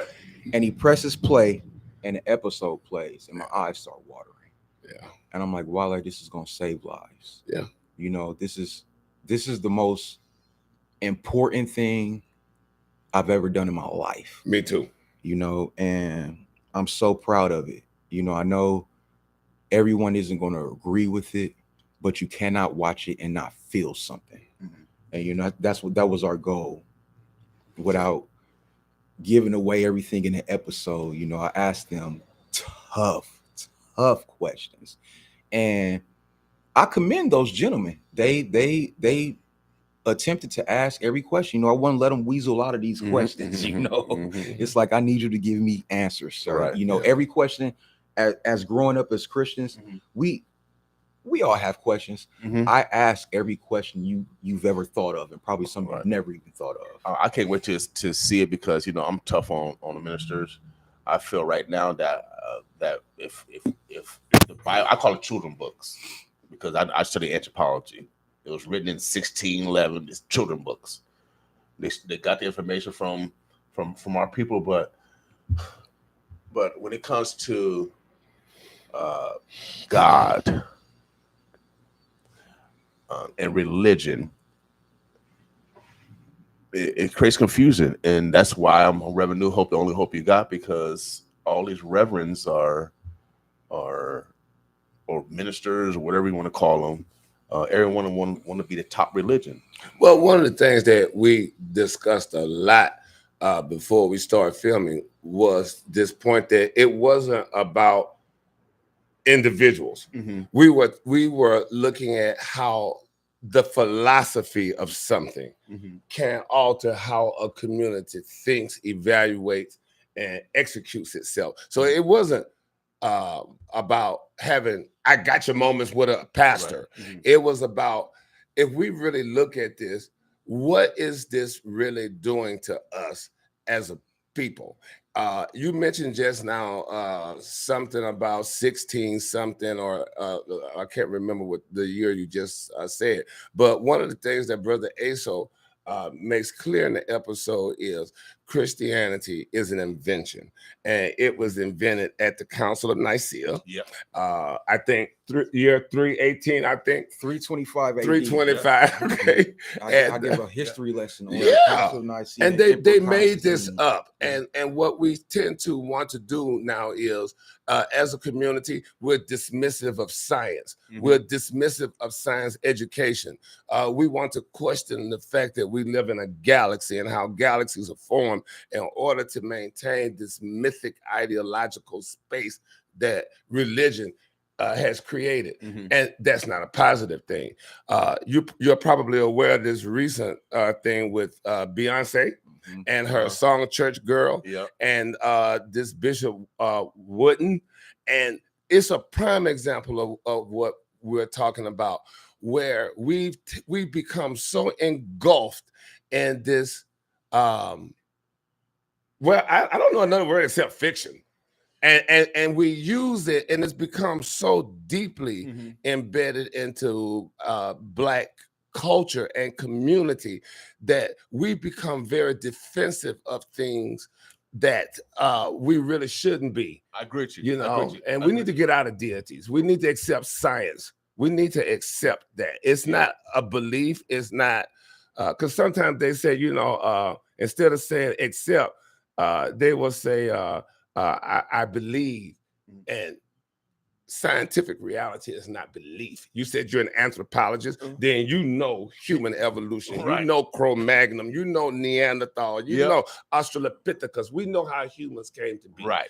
And when you start delving into, I love, he makes, I told him, because we talked a lot, but he made a couple points during filming that I was like, dang, I had, he was talking about how in the Christian myth, that the deity creates this man. So we got a man, then he creates this man from dust from the earth. Right. And yet when he creates woman, instead of taking, he says, well, why doesn't he take the same dust? Right. Why does she get birthed from this man? Right. And he talked about how that sets up this sexist agenda where two men are responsible for the start of the world, and the man somehow or another gives birth to women through ribs. See, we don't think about common sense. Well, it's that too, Brother William, but it also sets up a subconscious that we aren't even aware of. Right, I totally agree with you, and I believe, and that's why it's probably so tough on the churches, that the churches are set up to conquer and divide the people. I mean, we have all these religions, and everybody think they're the top religion. And so we never get nothing done. They create, all of them create weapons of mass destruction. It's all fiction. Yeah, all of them create weapons of mass destruction, but then they go to church on a Sunday. So so I would love to see the first episode. Oh, you should. When is it coming out? It's out. Where can we go? Where can to we go? APE Network. You can go there right now. Okay, spell that for us again. APE. APE. Yeah, Network. You can go on right now. It's on your Fire Stick. It's on your smart Fire TV. Stick. This You is a can go on legit right network. now. And Okay. the network, and it's not the only show, because we keep emphasizing this is not a YouTube channel. It's not a podcast. This is a network with multiple all of the programs. We have another one, Masterclass.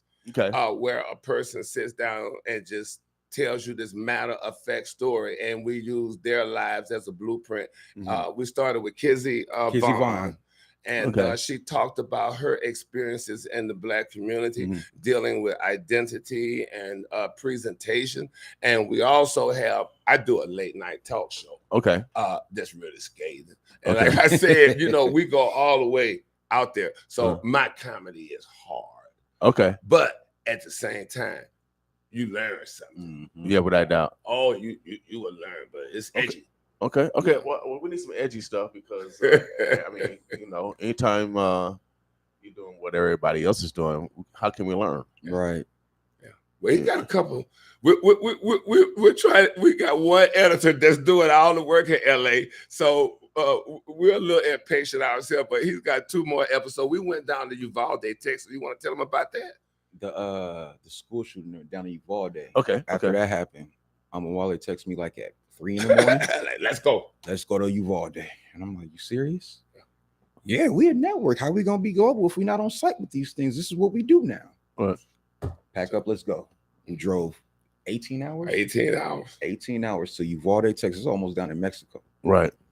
With no plan. No, we gonna cover this. And I did an episode down in Uvalde speaking to the locals there, covering the shootings, speaking to victims of family members, speaking to children. Right. You know, just filming the whole community and the effects of what that happens and what do we do next. It's an astonishing experience. It was. It's one thing to see it on TV, but when you go down there, you gotta understand there was thousands of people down there, and you can hear a pin drop.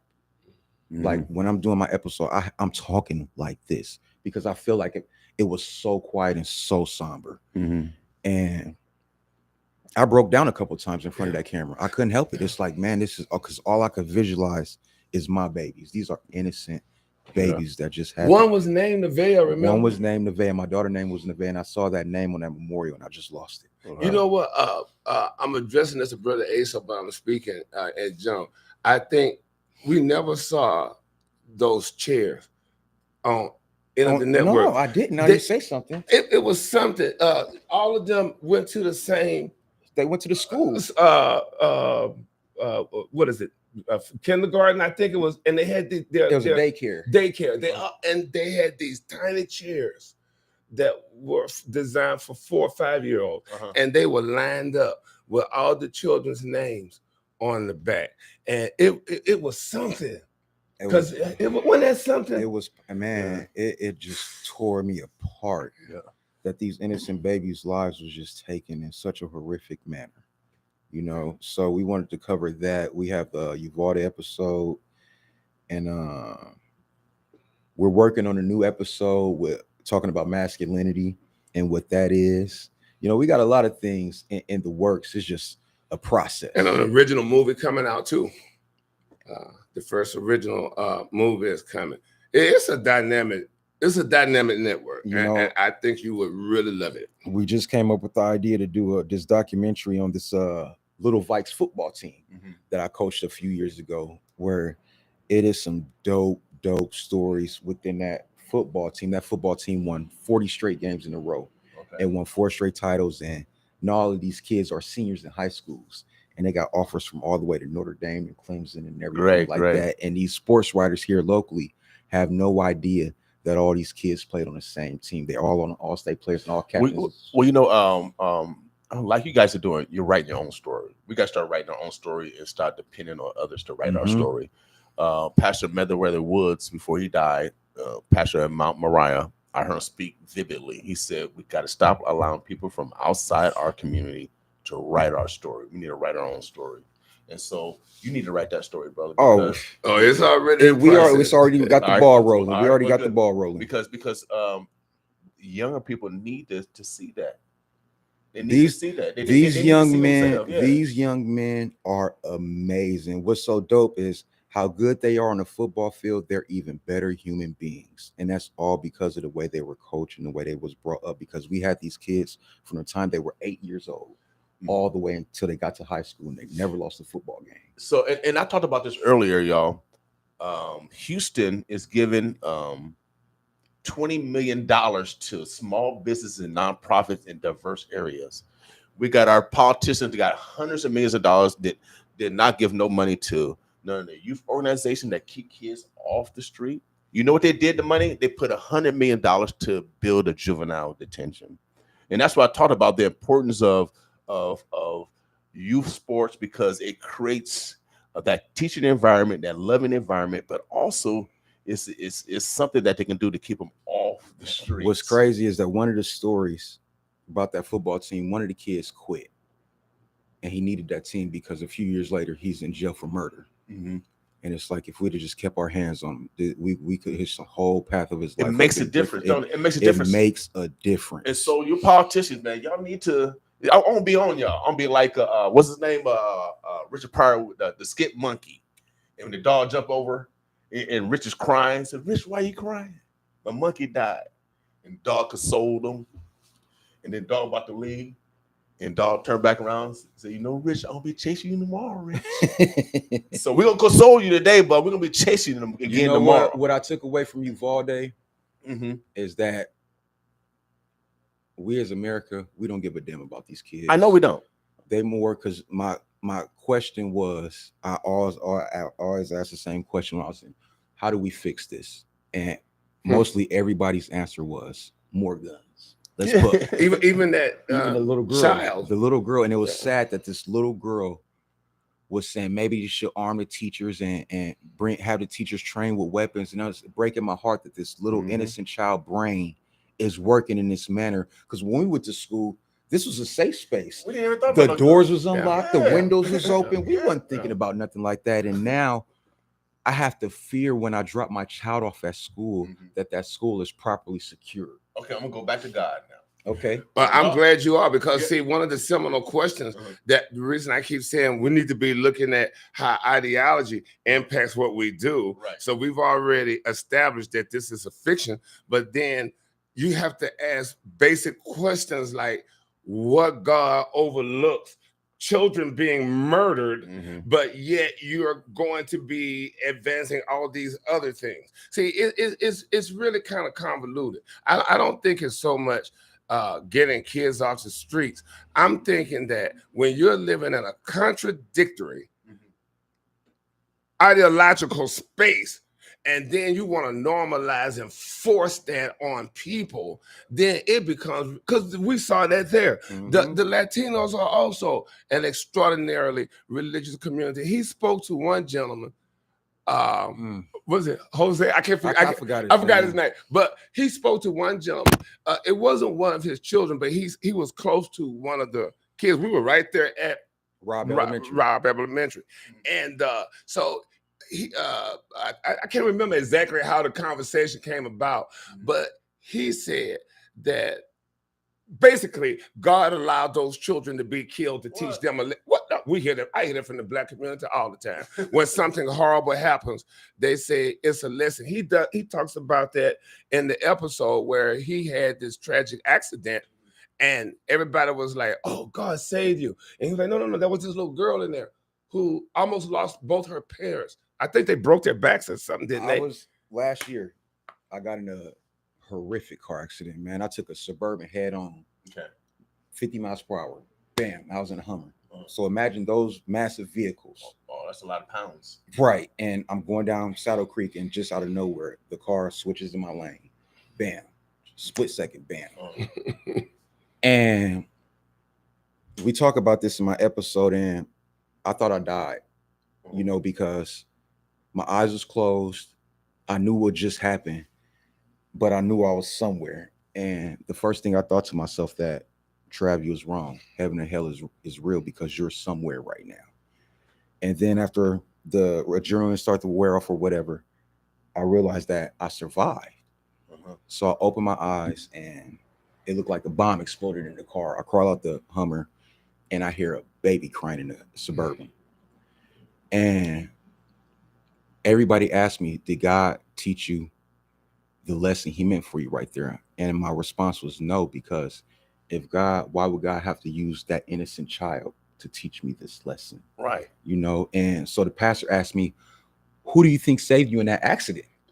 And my response was the frame of that Hummer. The manufacturer's a GM who made that vehicle, because if I was in my Camaro, I'd be on a t-shirt right now. Yeah, without doubt. Right now. So it's like, it wasn't no angel or anything that slid my car or did all that. The actual frame, it just so happened I had a vehicle that was manufactured like a tank. Science and the testing of those equipments. But see, we've thrown that out. He also makes the point that secondarily, why would God save him in a Hummer accident, but hundreds of children are being slaughtered every year in a school. Right. He asked them about, what about all of these children on the continent of Africa who are dying from disease and all of this Genocide. malfeasance? What about all of this heart? What about the war? What about all of this? We tend to personalize and create this tunnel vision in order to accommodate a religious vision. And you know, he even at one point he takes out the Bible and has the pastor to read Ephesians 6:5, where God is saying, slaves, obey your earthly master, Right. love and obey him. So you know, a deity who has got all the power, and he took the time to write a book to tell you to be a good slave. And then he says to him, well, you know, like, does that make sense? And you know, when people won't answer questions because they got into Satan and the devil, so he asks them, well, who created Satan? And well, we all know what, but they wouldn't answer that. And the reason is because, you know, that wouldn't make sense. If you got all the power and you control everything and there's no evil, but you create an evil yourself to make evil, and the evil that you create is so powerful, you can't even overcome the evil you made. And that doesn't make sense. And then he says to Brother Asa, well, faith is illogical. Stop trying to make things make sense. What? He says it over and over. He says, but you would have to listen to Brother Wick. You would have to suspend logic for something like that to make sense. I asked him to logically explain Noah's Ark for me. And he gave it a valiant attempt to explain to us. I mean, I don't. I only know one Noah. He's on Ames Street right now, North Omaha area health. But again, we're not. I recall. We know for real. I only know one Noah for real. I just want to make clear that it's not making fun of him or any person. It's not about that because you know, I told Brother Asa, I said, you know, it's a thin line between cinema and Maury Povich. This wasn't about making somebody look stupid. Right. What we were trying to say is, look at what this is resulting in. Right. We have children who don't believe in science, and we have children who are being beat, who are being ridiculed, who are being brought down. And he asked them all those tough questions about sexuality and what it does, because he witnessed an event. I was with a kids program I was doing, and this kid had been, I don't know another word for assaulted. You been molested? No. Assaulted? No. Beat up? Or yes, he had been beat. And I can't go into detail. Right. You know, it's kind of, but the basic gist of this story was this kid, he was a small kid. He was an effeminate boy. And he basically told us that the parent had said to him, you know, God hates you. I'm ashamed of you, and I wish you weren't born. And then when he talks to these ministers and asks them those same questions, they reaffirm it right there on television. And these people, their sins and abominations. And so before we started that conversation, the children's choir was just finishing up, and I had to point it out to that pastor. One of those little boys is going through that right now. You know, just statistically say that one of these little boys identifies as gay, and you don't understand what you're doing to that poor child when he's hearing these things. And can you imagine the fear he has walking through these doors, being told that he's going to hell and that he's abomination for loving another human being? And that's systemic throughout the Black church. And I would also like to add that just with the religion itself, sexuality is also a social construct. So we're not talking about things that are actualities. These, you know, because that's my area. I'm race, class, gender. And in fact, I want to take this opportunity to say, because I just told Brother Aso this, I'm going to do a series of classes. And it's free, because I just want to break down things for people, because I get why they don't get it. And a lot of times we don't have the opportunity to take courses like that. He took all of them, and you'd be surprised at the things we don't know, man. Well, you know, I think we just need to have more open dialogue like this. That's the point of the show. Just go conversations in the hood. I mean, honestly, just have open dialogue because these are the thoughts of black men, and I have some. Well, I tell everybody I cheated religion when I was in school. I got all the answers from my white homegirl, and because I refused after I got in touch with Mr. Farrakhan, you know, I came out of her, and so. And what do you think about him? I love Mr. Farrakhan. I mean, I have respect for all religions. I believe that they're here to conquer and separate and divide, to keep us in chaos. That's what it has. So I respect all religions. So, but I'm spiritual. I'm not. I don't go by no religion. I try to treat man how I want to be treated. I think I try to just be logical. Because my mom couldn't read or write, but she taught me about God. And when I went to Million Man March, was the first time I actually felt God. That's the first time I actually felt God. And so what do you mean when you? Because this came up in this episode. Well, what do you mean when you say that? Well, I could just feel similar to when I go to John Brown cabin in Nebraska City. I can feel the essence of the slaves that came through there. You feel the essence of it, and I just felt God. I felt the so I even feel God when we talk about. I get goosebumps. So I feel it. I feel physical. I feel it physically, and then also my since theology didn't have a lab, I took a lot of ologies, but theology don't have a lab. So this is my lab, and so I experiment Monday through Friday just to prove God is alive. So I take one step. This radio station cost me zero money, but I took one step every day, and then doors start opening up. I went out, I researched, I sought. If you seek, you shall find. So I test all the things that they taught in religion. Seek, you shall find. That comes true. When I seek, I find. So God does that. I can prove that there's mathematics in that. But what you're saying constantly is that I. Yeah, because I am me. Right. And you are you. Now, if we go over there, then I can say we are we. Right. So now you're going on terms of everybody to try to take out our alphabet. So when it comes to being what do you call it, colonialized, we're all colonialized because we're using English. Mm-hmm. So we all have we all are author in our thought. So we gotta be reality. My degree is in behavioral science, so I study subsets of populations, but I understand anthropology, and so I know for a fact that that council that you talked about, I studied about that. I know the Romans, mm-hmm. I know the Greeks, mm-hmm. I know who they follow, Zeus and all them. Mm-hmm. So I don't follow that. I came out of her, so I have respect for all religion. I want people to treat me how I want to be treated. I try to be as simple as possible because my mom was a common sense person. She couldn't read a damn Bible, but she went to church. I do believe in energy. I believe we're energy. I believe that you can't destroy energy, and I think we just transition to I don't know what. But I don't know if I believe in heaven or hell either, or purgatory, which they teach. So, but I believe in science because I know science is but everything you said has been non-scientific.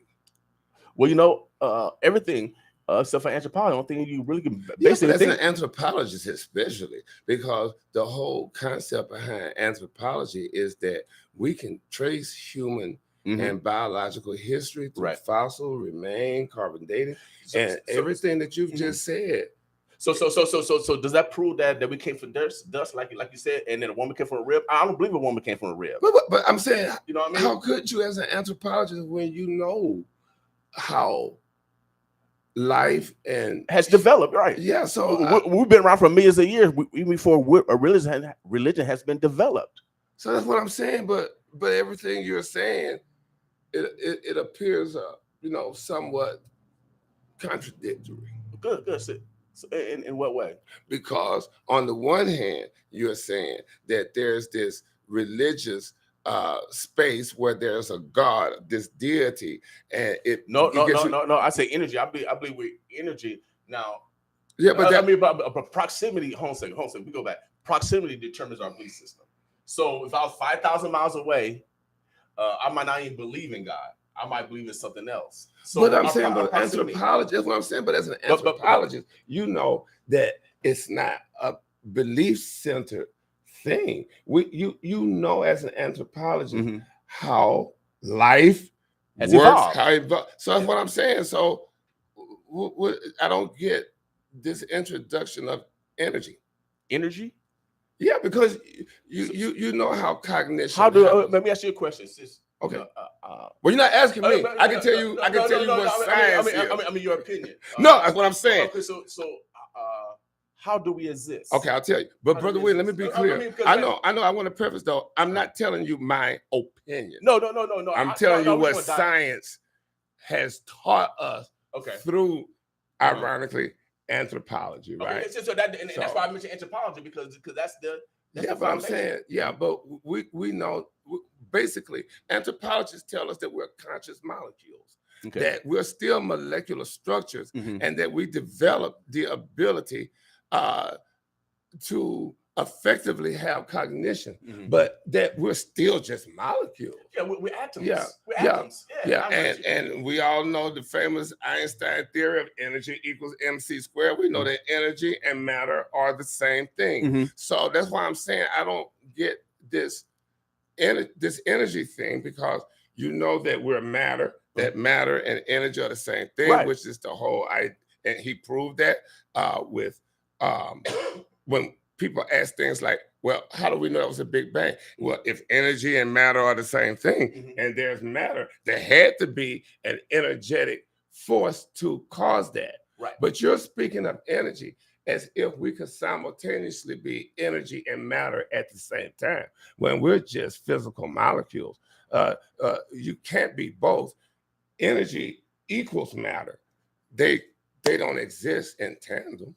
Well, I consider us atoms. No. I consider us atoms. We're molecules. Right. So I mean, that's the basis of our foundation, regardless. Now, when we come to religion has been taught to us by the colonialists. It was made up. I studied the Romans. I know it's made up. So when I talk about anthropology, I'm talking about the migration of people and why we look different.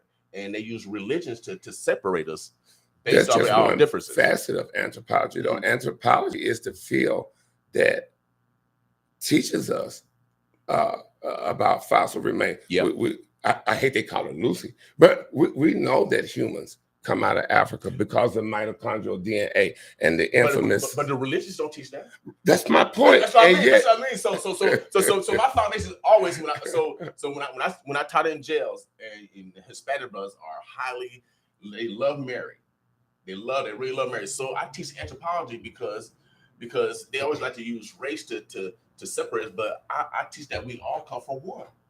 Well, we all come from one. No, we're all the same thing. Yes. As an anthropologist, you know that we're all Homo sapiens. We left Africa. We migrated to different parts depending on our equatorial distance. We phenotypically adapted.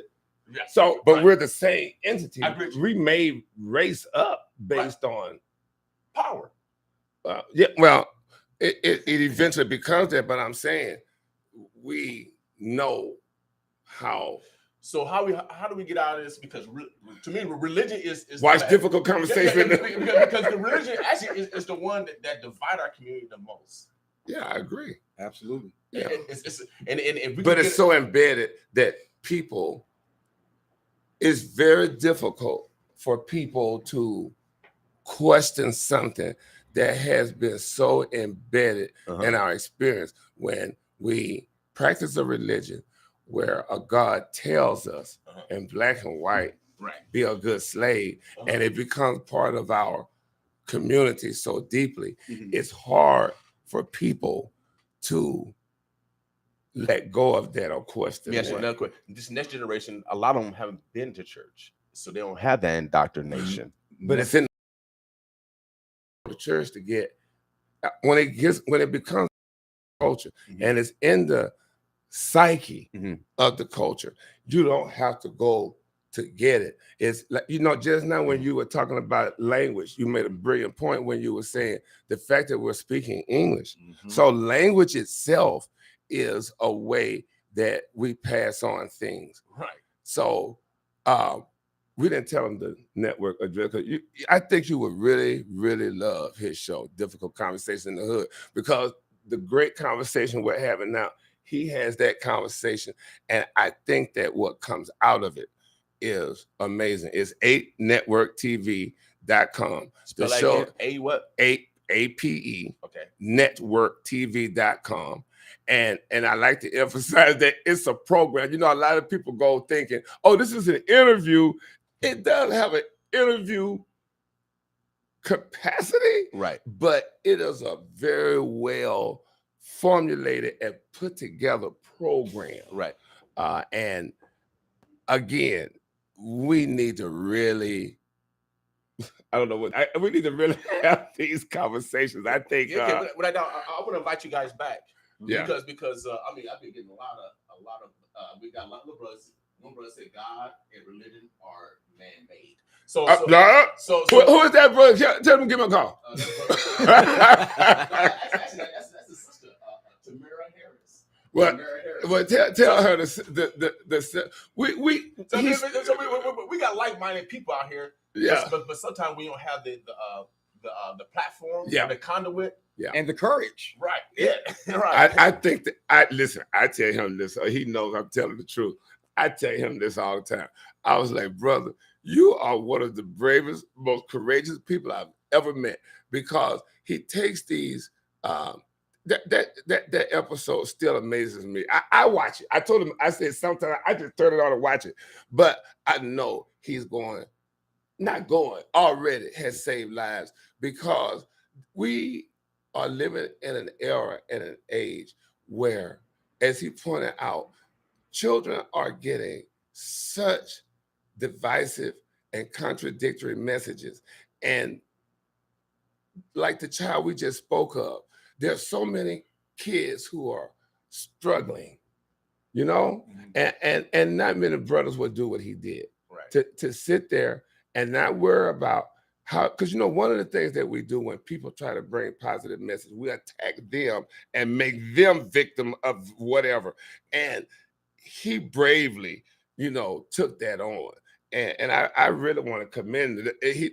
I did it because the first time I saw it before he got there, I was like, OMG, right. Finally, this brother comes on television with everything to lose, but did what I know we wouldn't do. You gotta understand the risk I was taking, because, like I said, my family still attends that church. Mm-hmm. Well, you know, when you're a truth teller, then that's the environment. I looked at it like, I can't honestly say I love you and not say that, and then not say something. Mm-hmm. I'm saying this, and it's coming from a space of love. And all throughout the episode, I never say what they should believe in. Yeah, okay. What I'm telling them, what I'm forcing is literacy and comprehension isn't enforced in the church. Mm-hmm. And when you're not understanding what you're reading, like I asked the pastor, was Jesus God's only begotten son? And he goes, yes. And I'm going, sir, do you know what begotten means? And he goes, no. I'm like, see what I'm saying? I'm like, how? You don't know what begotten means, but we say this all the time. All the time. We led to the brother question. I thought you were going to tell that whole piece. What tell us what begotten means. Begotten means father. You know, so what we're saying is that God fathered Jesus, correct? He goes, yes. And I'm like, God also made Adam and Eve, right? He goes, correct. So I go, does Adam and Jesus have brothers? And they go, 3 minutes of silence. Yes. I'm like, but you just said that was his only son. And Right. it's like, are you thinking? And now Adam and Eve are brother and sister, and they're conducting incest. Yeah, without a doubt. That's This my has thought. this has nothing to do with religion. This Right. is basic genealogy and how the family tree works. Yeah.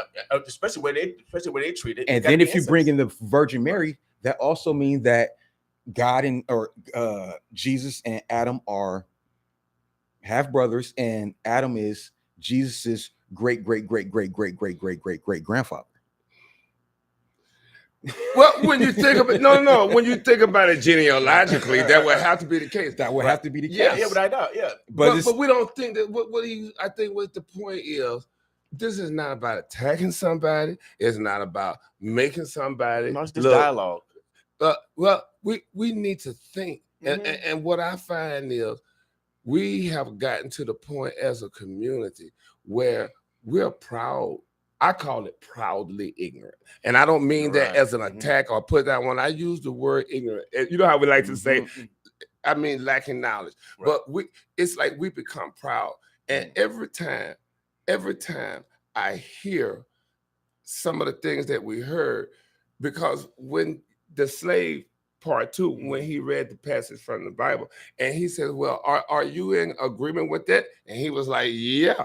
And he said, so you're telling me it's good to be a slave? And he was like, yeah. And you know, the first thing people say, well, slavery existed before black people. Wow. And it's like, that's not my problem. My problem is, why is there slavery in the Bible? And why does God think it's okay to have slaves? And who gets determine who's the slave and who's the master? Yeah. It's the Romans did a good job, fellas. The whole episode, I'm enforcing educating yourself on what you believe, and then love each other. Because of your belief, you're turning your back on a lot of brothers and sisters. I made the statement that Black Lives Matter until that nigga is gay. It's like, you can't love. I know mothers who can't love their sons or their daughters because of what their Bible was saying, because of what their sexuality is. And yet, as black people, we're at the bottom of every scale. And I'm glad you gave us this opportunity, by the way, to come on. You've been giving us a lot of credit, but what you've been doing, and you've been doing it a minute now, you've been keeping the Omaha community alive and informed, and bringing people like us in and allowing us a forum. And I think what would be a great idea, because we've been talking about this, is to have a screening with some brothers, and then come on your show and let's have a round table and talk about things. I think more so than anybody. Let's get it done. You're the guy who keeps the black community, especially, informed. Let's get it done, because we need to have tough conversations. Even now, because with the monkeypox and all this stuff that's going on in our community, we need to talk about everything, because some people are going to be demonized. We demonized the vaccine, and we were the ones that I said something on Facebook the other day. What are you saying to all those people who 2 years ago suddenly became medical doctors and was telling the community, don't take your vaccine? It was in my own family, and I'm like, so where are those people now? You know what I'm saying? Where are they now? So this is 2 years later. What could have been avoided wasn't, because again, we've given up educational authority in the black community, where what I see on Facebook carries more weight than a medical doctor. And I tell people all the time, I'm a PhD. This is my area. This is what I study. I'm not telling you my opinions, and I'm not trying to make you look stupid. Right. The one thing that an educator wants to do more than anything is to enlighten people. What I found heartbreaking during this process is that, especially black men, feel insulted when you're trying to teach them something. They feel assaulted. They insulted. At first he said he did, because we go. By the way, we go back and forth on things. People don't. We don't get along. Like, is it because to me, I think honestly, my evaluation of our people, I believe we knew masses. We lived just like the old massa. We just talked about this last time. Yeah, we sure did. We don't care about other brothers. We don't care. We're demonized. We call our women whatever. Just like Massa used to do. Y'all just like Massa, but y'all black. Yeah. But y'all do the same behaviors. We are demonized. So listen to me. Without a doubt. I get criticized so much. People think they're giving me a compliment, and it's a slap in the face. They go, I commend you for being so close with an openly gay man. What? What's that got to do with this? But these are these are the things. I got homeboys that I play ball with that. I mean, it don't make no difference. No. You're not. We're niggas. But that's what we don't understand is that as black heterosexual males, we treat gay people like our niggas, and we subconsciously do it. I was even guilty of this. He does a podcast on Dave Chappelle, and it's Tease or whatever. I mean, I love Dave Chappelle. Dave Chappelle is very irresponsible, you know, and I was in that same boat where everybody says it's just comedy, it's just jokes, but you're not understanding these jokes and what you're saying is affecting someone's livelihood. So And let he's me ask you a wrong. question. So now we can have no jokes because No, it wasn't. I'm saying no because He needs to hear the. because he's a comedian right here. Been on BET, Comedy View, all in DC. But his comedy ain't. Some comedies didn't is altered, and some comedy is clean. So, but My comedy ain't clean. But every comment, they go after every part of the community, not only just gays, homosexuals. I mean, heterosexuals, religion people, fat women. I mean, Donald Trump went after everybody. I mean, so you got comedians that go after everybody. Richard Pryor went after. This example. But Richard Pryor, but Richard Pryor was. Some people say he was gay, but Richard Pryor talked about everything. Yeah. With him, Mooney. So But you're still, even the way you're talking about it right now. even Mooney, who's gay, a gay comedian, talked about everybody, especially talked about white folks. Yeah, I know, but I don't even know. It's the discourse itself. Even as you're talking about it, you are speaking about it from a position of there's them and they and who they are and how I feel about them.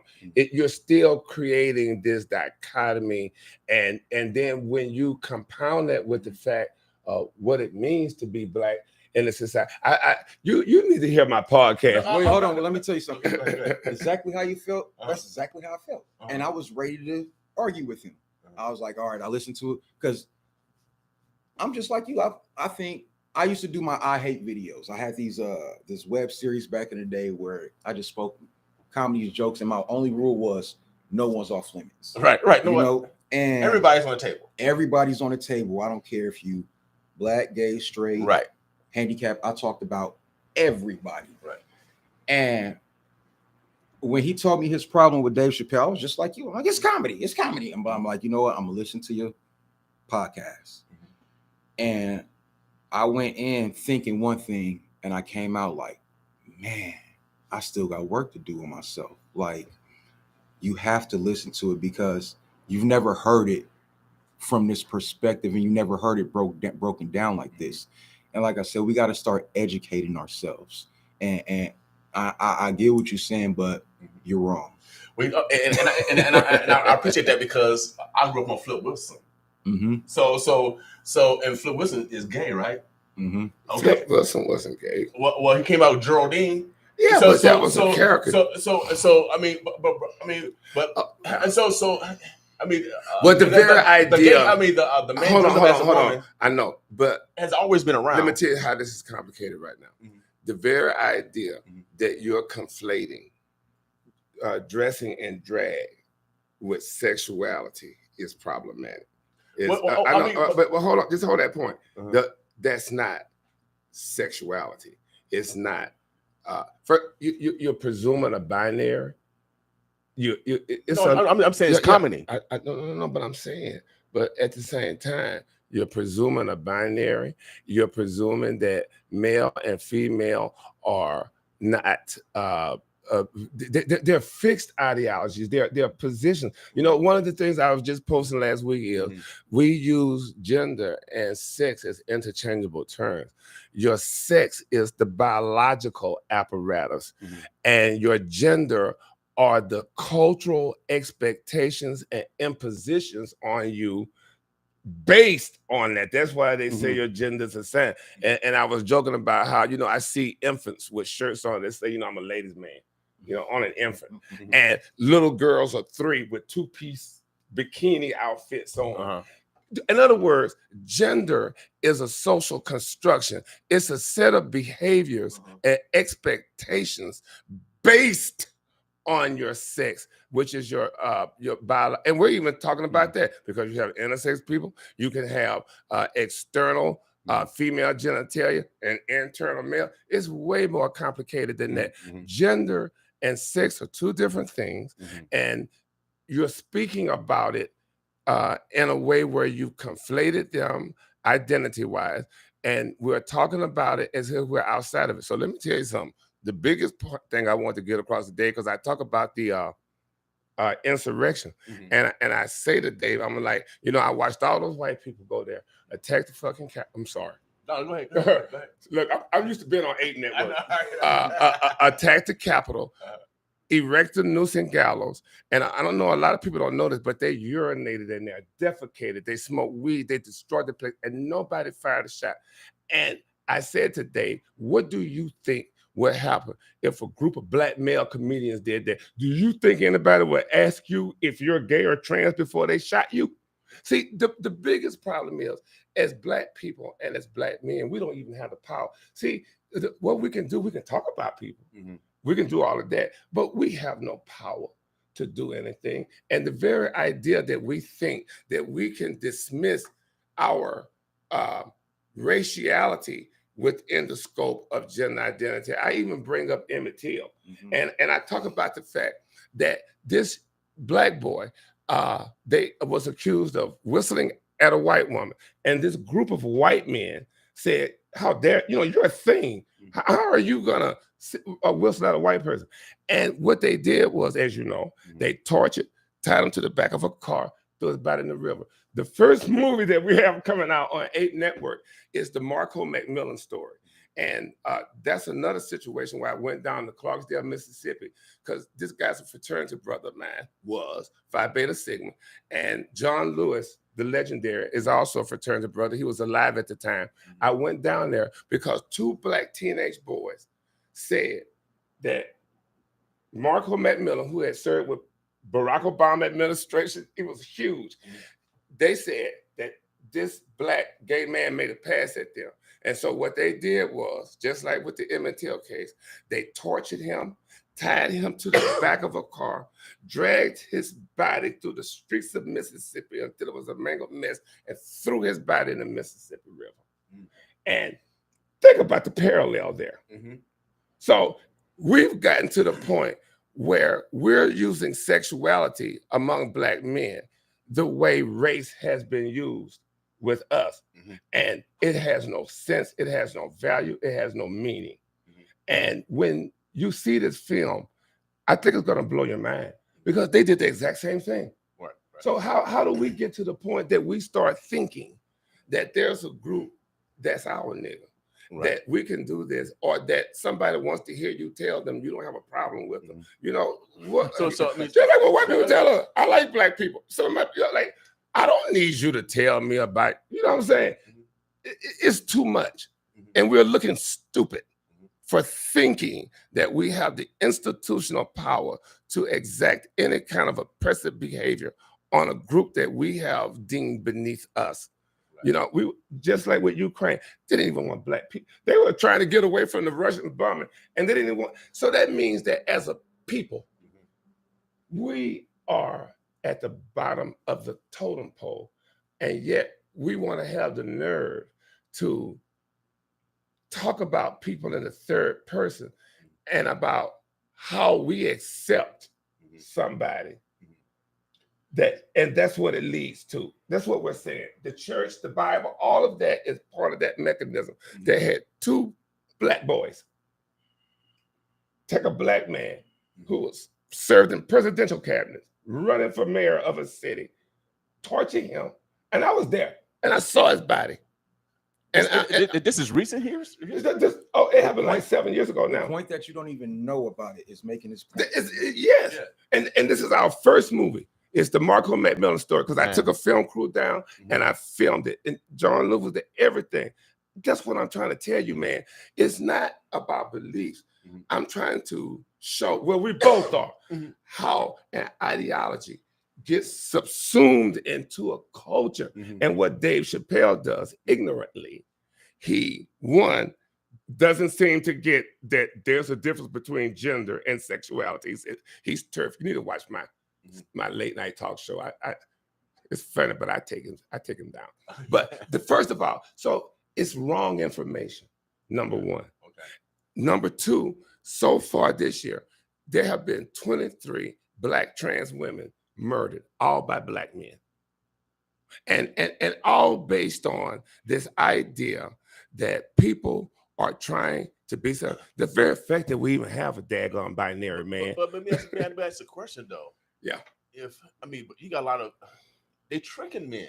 Listen. It happened. Oh, where you? No, I know, but listen to me. Hold on. We didn't have this conversation. They're tricky. Yeah, because we just had a case in Western Nebraska. Listen to me. So yeah, I wish that you could have really. So you think they are those 23 women? They are actually attacked. They're not. Just because they were just trans. It happened to Black men every day around here. It's just not they're trans. Trans men. No, all right, hold on. Black men get killed every day. I really don't think. I don't know how to come for that. There's so much to unpack. Yeah, they are tricking men. That's real. I'm telling you. Well, no, that's the conversation that those men are having that retaliate. I know, but that's contained within the statement itself. Before you get to responding to the question, the presumptions that you're making and the identities that you are establishing. Wow. I'm telling you. Well, I'm just. You can't do it. No. Actually, I always come from the point of view of what others. Yeah. But it's not the answer to the question. It's the discourse itself. The way that you're using the term man and they and trick is feeding into so much heterosexist, patriarchal presumptions that to really get you to see the profundity of what you said would require a deep, deep analysis of how we've come to establish a binary based on our sexual apparatus and gender expectation and thought that I couldn't possibly unpack it all right now, but I would just say you ought to think about that one. Well, you had mentioned it earlier that it has been ingrained in our community, similar to religion, and so that's why we need to have these open dialogues. Yeah, because that was a loaded one. I saw you expect it was like I got to be honest because we actually practice telling the truth. No. So over here, I don't know what other radio stations do. We are a research radio station. What I love, we're the only one in the world. So over here, it's best to say what's on your mind versus not. So we can have dialogue. So we can educate ourselves. Correct? I mean, it's the purpose, and that's the reason why you ask those hard questions because we need to talk about those stereotypes, those belief systems, in order to bring them out, in order to resolve them. Well, we're gonna keep them hiding all the time. What I think was super dope about you, William, is that you listen. You know, I've had these conversations with multiple people, and they don't listen, and it's hard to educate or even see someone else's point of view, or even try to deconstruct what's being said if you don't listen and take things in, because what you're doing most people doing while I'm speaking is already preparing for their comeback, and they're missing everything that's being said right now. And it's like, we need to just sit down and listen to each other, because we messed up, man, for real. Yeah, because it's not about the answer to your question. It's the question itself. Okay. It is rife with presumption and false association that I get why you don't get. That's why I want to do. I told him, I'm going to do this series of classes because I can get why people don't get certain things. But I tell you, we are so somebody's going to get you for that. What are they saying on there? Somebody going to get you for it? brother. I always get got. You know, what I mean, No, not because you asked a tough question. No, I'm telling you, I ask tough questions all the time, and I get confronted. But I grew up in the projects. Yeah, but it wasn't the toughness of your questions. What I'm trying, I think we're talking about two different things. You think that the issue here is answering your question, and I'm saying to you that the question itself, the discourse itself, is rife with so much presumption and even before you get to stereotype, because it's just loaded. I'm telling you, it's really, really loaded. Now, Professor, do we need to have those type of conversations? We need to have those type of courses, because I tell you, see, this brother, like he said, he spent 3 years taking these classes. It's not something that you can get across in a conversation, right? Because you don't even most people don't even understand epistemology. Yeah, I wouldn't even want to go there. Okay, now, tell us the meaning of that word. Tell us the meaning of that word. Tell us the meaning of that word. Basic epistemology is the set of things that you come to have as your subconscious without knowing it. For example, if you went to most people and said, hey, I got a baby boy and a baby girl, which color should I paint their rooms? They're going to say the girl's room ought to be pink and the boy's room ought to be blue. And then I would follow that up in class and ask them, what do colors mean? On their own, what does the color blue mean? What does red or what do colors mean on their own? Right. Now, I'm asking that. Well, I'm asking you that. I mean, as far as on the therapeutic side, blue is more calming. Like a lot of colors are more calming. The red and the black is a little bit more more bold, and so that's why I wear red, because I know what's gonna look at me because it's bold. If I want, or black. If I want to be mellow or chill, I wear some yellow or some white or some light blue. Right. So it's basically mood. Okay, and I would always follow that up by showing them that in different cultures, those color meanings are totally the opposite of that. Example, there are many cultures where black is pure. So in other words, a color on its own doesn't mean anything. It's just a color.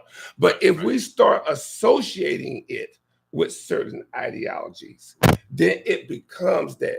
But blue and pink on their own mean nothing. Right. So this is the point Brother Ace is making. That's epistemology. Okay. Epistemology is the set of subconscious assumptions that we make that become so embedded that they become we call it reification, where it becomes so embedded in the head that we just believe that that's true because that's how we've always known it. You don't have to teach it to somebody that's in there. And that's why your question was what stopped us, because you had so much epistemological assumption about men and they and tricking. All of those things were, it was like all in there. Okay. And so I didn't know where to, And I'm glad we're having this conversation because sometimes we don't know. Absolutely. What we don't know, and like you said, we got to listen so we get educated. I have no problem with There's no way we can have this all in one conversation. You understand? Okay. I did 3 years, 2-3 times a week, 3 hours at a time. It's a lot to unpack. It's a lot. And is it a tool to keep us in slavery? Because it's what is. It's what is that? Because that basically what you're saying, that mindset where we. It's lack of. Let me tell you something. It's this simple.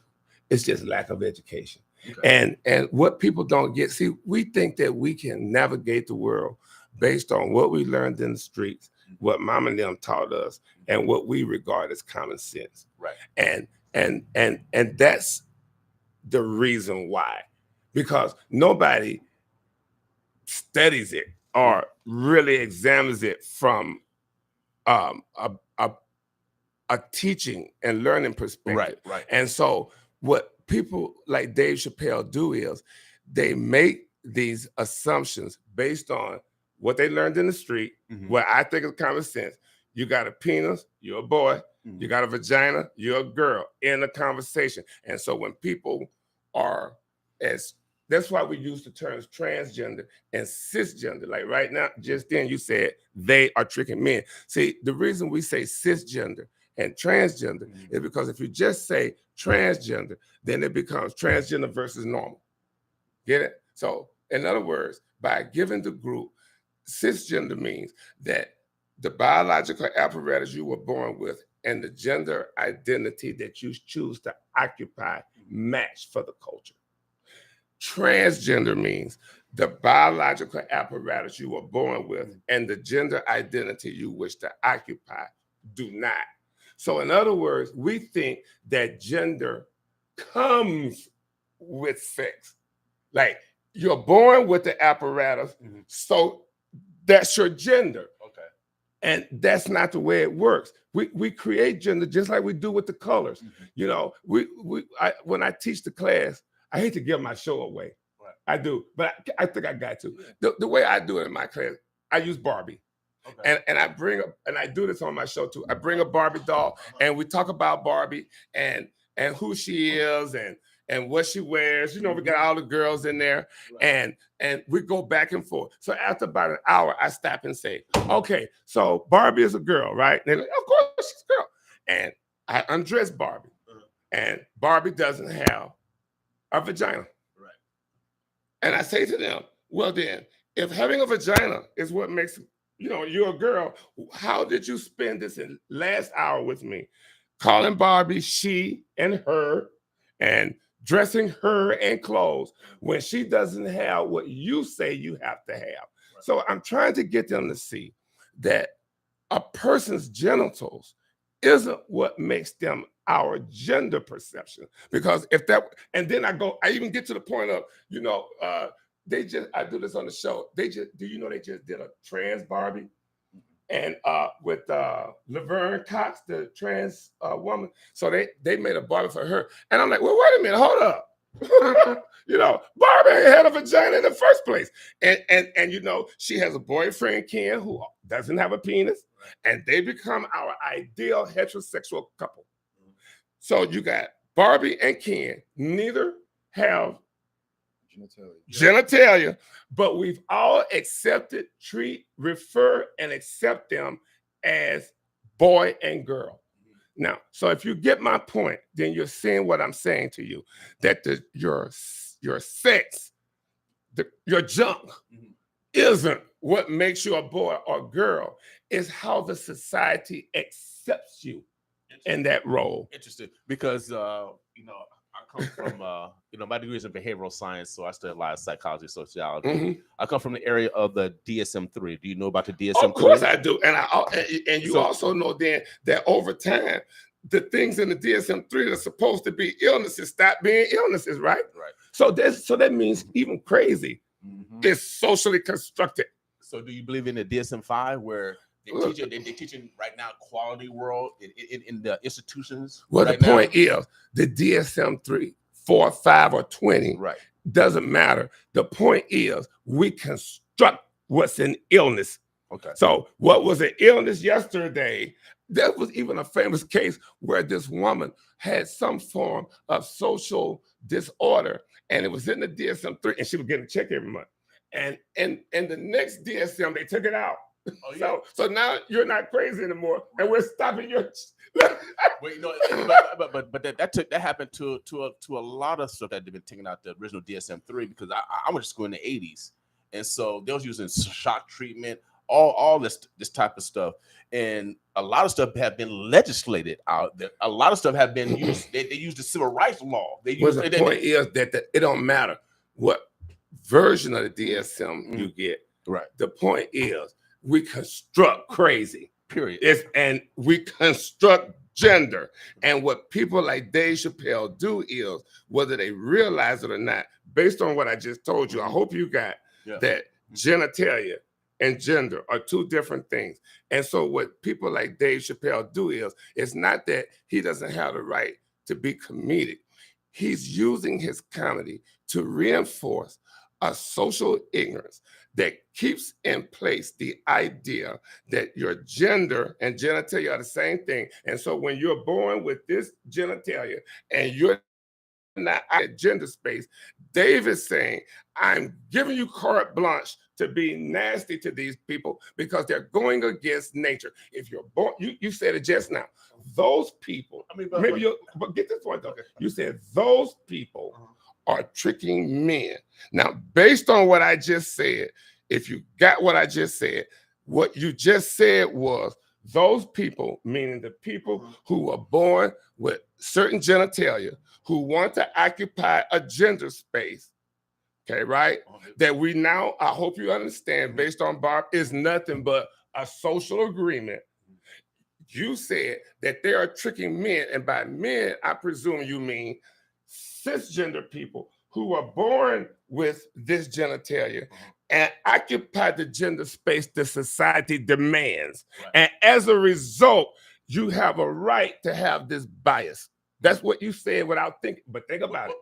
Because if you're tricking them, that means you're acting in a gender space that is not consistent with your genitalia.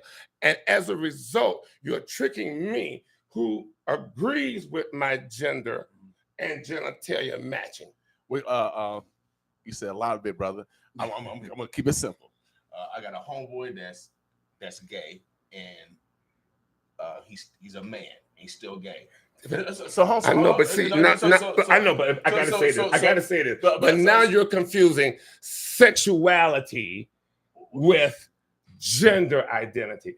In other words, you're suggesting that being gay means you want to occupy the other space in the binary. And I'm telling you, those are not the same thing. No, I'm just saying that that's his choice. He got free will. God give us free will.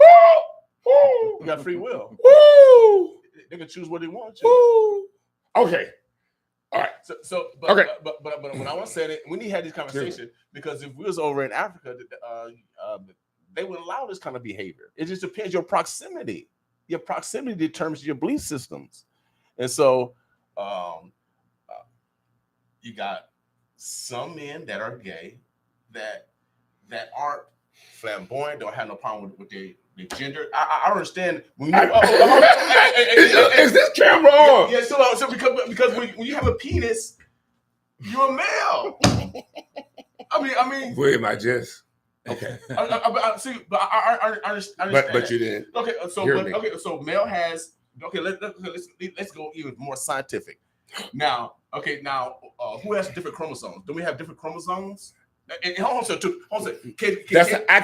I'm glad you went there. I'm glad you went there because there's a perfect reason why I'm telling you gender and sex are not the same thing. Because XY and XX, there are persons, women. Are you aware that most women who don't bear children is because of what you just said? You can have external, listen to me good, you can have external female genitalia. Okay. But male internal. And also, even right now, we see this in athletics all the time where women, they play women's sports and then they take a test and realize I have a Y chromosome. Now, they don't even know they had a Y chromosome. You know what I'm saying? So, in other words, even chromosomally, you can't pinpoint what sex is because you can be accepted by yourself, and still not have as a quote unquote a female and have a Y chromosome. But so if that's so, we will never reproduce. No, that has nothing to do with reproduction. If everybody had that mindset that even though I'm such, it is not related. Has nothing to do with reproduction. When can we reproduce? When can we have children? No. That's. Let me tell you something. I'm gonna tell you a joke first, because we can't get it. He's right. This is gonna take a place. But I do want to tell you a joke that's very interesting that you do say that, because all the Christian people are people who are very deity-centered. Will tell you the world started with a man out of nowhere who made like he said, another man. I don't believe that. I'm just saying. I'm I just believe saying. a woman. I know. I believe God's a woman. So I mean, so Let me tell you, I don't know what you believe. I'm just telling you what the religion says. It's ironic to me that reproduction is I so know important. that God. It is. I mean, without reproduction, Yeah. you wouldn't exist. But Come on we- now. Come hold on, on. man. Come But- on now. Come on. You need a male and a female to reproduce. You wouldn't exist. Okay. Come on now. Let me tell you something. You No, I hear exist. you. Don't you got a woman, Oh man? yeah, of course. Let me tell you. Come on now. I'm an academic. Come on brother. now, come on. No, Come no, on now. You should listen. You need a You male should and listen. a female, and if you have two males, you can't reproduce. Like to me, you said perfect incest. I don't believe my God would start Adam and Eve off whoever in their incest. Mhm. To me, I don't believe in that Okay. at well, all. Well, let me tell you something. And the only one that can reproduce is a woman. A man cannot reproduce. Okay, hold on. Even out the fairy tale rib. That's a fairy tale. It takes a man and a woman to reproduce. Now, there's some. Are you sure about that? It's some amphibians. Are you sure about that? Hey, I'm smart like you, bro. I'm smart like you, Doc. There's some amphibians Mhm. and there's some plants. Yeah, But tell me one mammal. Okay, Tell me one mammal. Look, let's go to the dolphin. all right, hold on. I heard you won't let me. First of all, reproduction has nothing to do with what we were saying. Number one, and number two. Okay. If you really want to be technical, Mhm. the way that we teach reproduction, we start with single cells and talk about how that evolved Okay. into sexuality and the way that we produce, and it has nothing to do with that. But also, just to make it a little bit more modern, actually, all fetuses start off female. Yep. And then secondly, Mhm. I'm sure you know that we're the ones who are not needed. Women don't need us. I know. I agree. You know about Dolly? Dolly. I'm not familiar. They cloned her. Dolly the lamb. She was yeah. Okay. So cloning can happen, and also the thing you're doing, you're conflating sexuality and gender identity with production as a social thing, and I'm certainly not arguing that point at all. So, but you can very well have women can very well reproduce without sex. I've never seen it. Well, that's why I told you about Dolly. That's a lamb, though. That's a lamb. No. But I'm talking about a human woman. I know, but the reason they did it with Dolly, remember, is because scientists are saying, which this is the part I don't believe, that it's inhumane to do it with humans. But you have to be a fool and think that they haven't cloned a human. But either way, your argument about reproduction really isn't biology. You're arguing a social issue with gender and sexuality. And I'm telling you that if you think everybody who has children are heterosexual, or that, but I'm just telling you that that's not. Yeah, I agree true. with you. I agree with you. I agree with But you. anyway, I okay. agree with you. But let me tell you, this has been a great conversation. It has been. Y'all welcome back. Yeah. Because and I'm teaching the class folk out there. I'm doing Where some at? Where free at? classes. I'm gonna put it on Facebook, but I'm gonna do some free Zoom classes. We want you to come and teach class live. I would love it. Well, in real time. I would love it. Because man, we need to have these conversations. How are we gonna have more love if we don't talk about it? I would love to do And that. then, as people, we have to want to be educated. Mhm. Some people are just They this want is to say what- it. Yeah. this is what it is. This is what I believe. I don't even want to hear this. Yeah. You're trying to change and all that. That's what he was talking about earlier. Nobody has an investment. Nobody cares. Right. But we get very, I don't even know the word, disenchanted when people are just trying. My agenda isn't to try to move you away from the space. But I'm just saying, I'm an academic. I'm not telling you my opinion. And I really, I've been saying that UNO is free tuition now. And also Metro just announced free tuition. What the problem is, we just need to be educated. I'm very disappointed in my people that we don't have the necessary wherewithal to go and take classes. Yeah. You know, we're still hearing people say, "Where do you think the mountains come from?" And this guy, I'm like, "Oh, you know, there's such a thing as speciation, and we know how that works." So I would love to do that. Man, you're welcome, because we actually love our neighbors here, no matter who they are. No, well, I appreciate this chance to speak. But we got to have these tough conversations, y'all. Ape Network is doing it right now. If you subscribe to the Ape Network right now for $5.95. Network. APENETWORK TV. Okay, no dot. And then after that, network. It's ApeNetworkTV.com. And you said this guy's a stand up. You know, I do stand up too. I'm sure it's probably very different. But also, if you have content, you can send it to us at apenetworktv.com, or we have a Facebook page. You can hit us up and we'll get back to you. You have an Instagram page too. Instagram as well. Editors, rappers, we need it all. It's like, you know, I used to do music and I'm almost offended. So how old are you now? I'm 42. 42. Now, how long did you do music? I did music. I wrote my first rap in It's been a long time. I know in the 90s for sure. No. I didn't start rapping until I was 27 years old. So 2007 is when I wrote my first rap. Okay. And I tackled it for maybe till about 7 years. My last rap was in 2014. That's how we met. Our origin story is so dope. I was looking for a rap song for my movie.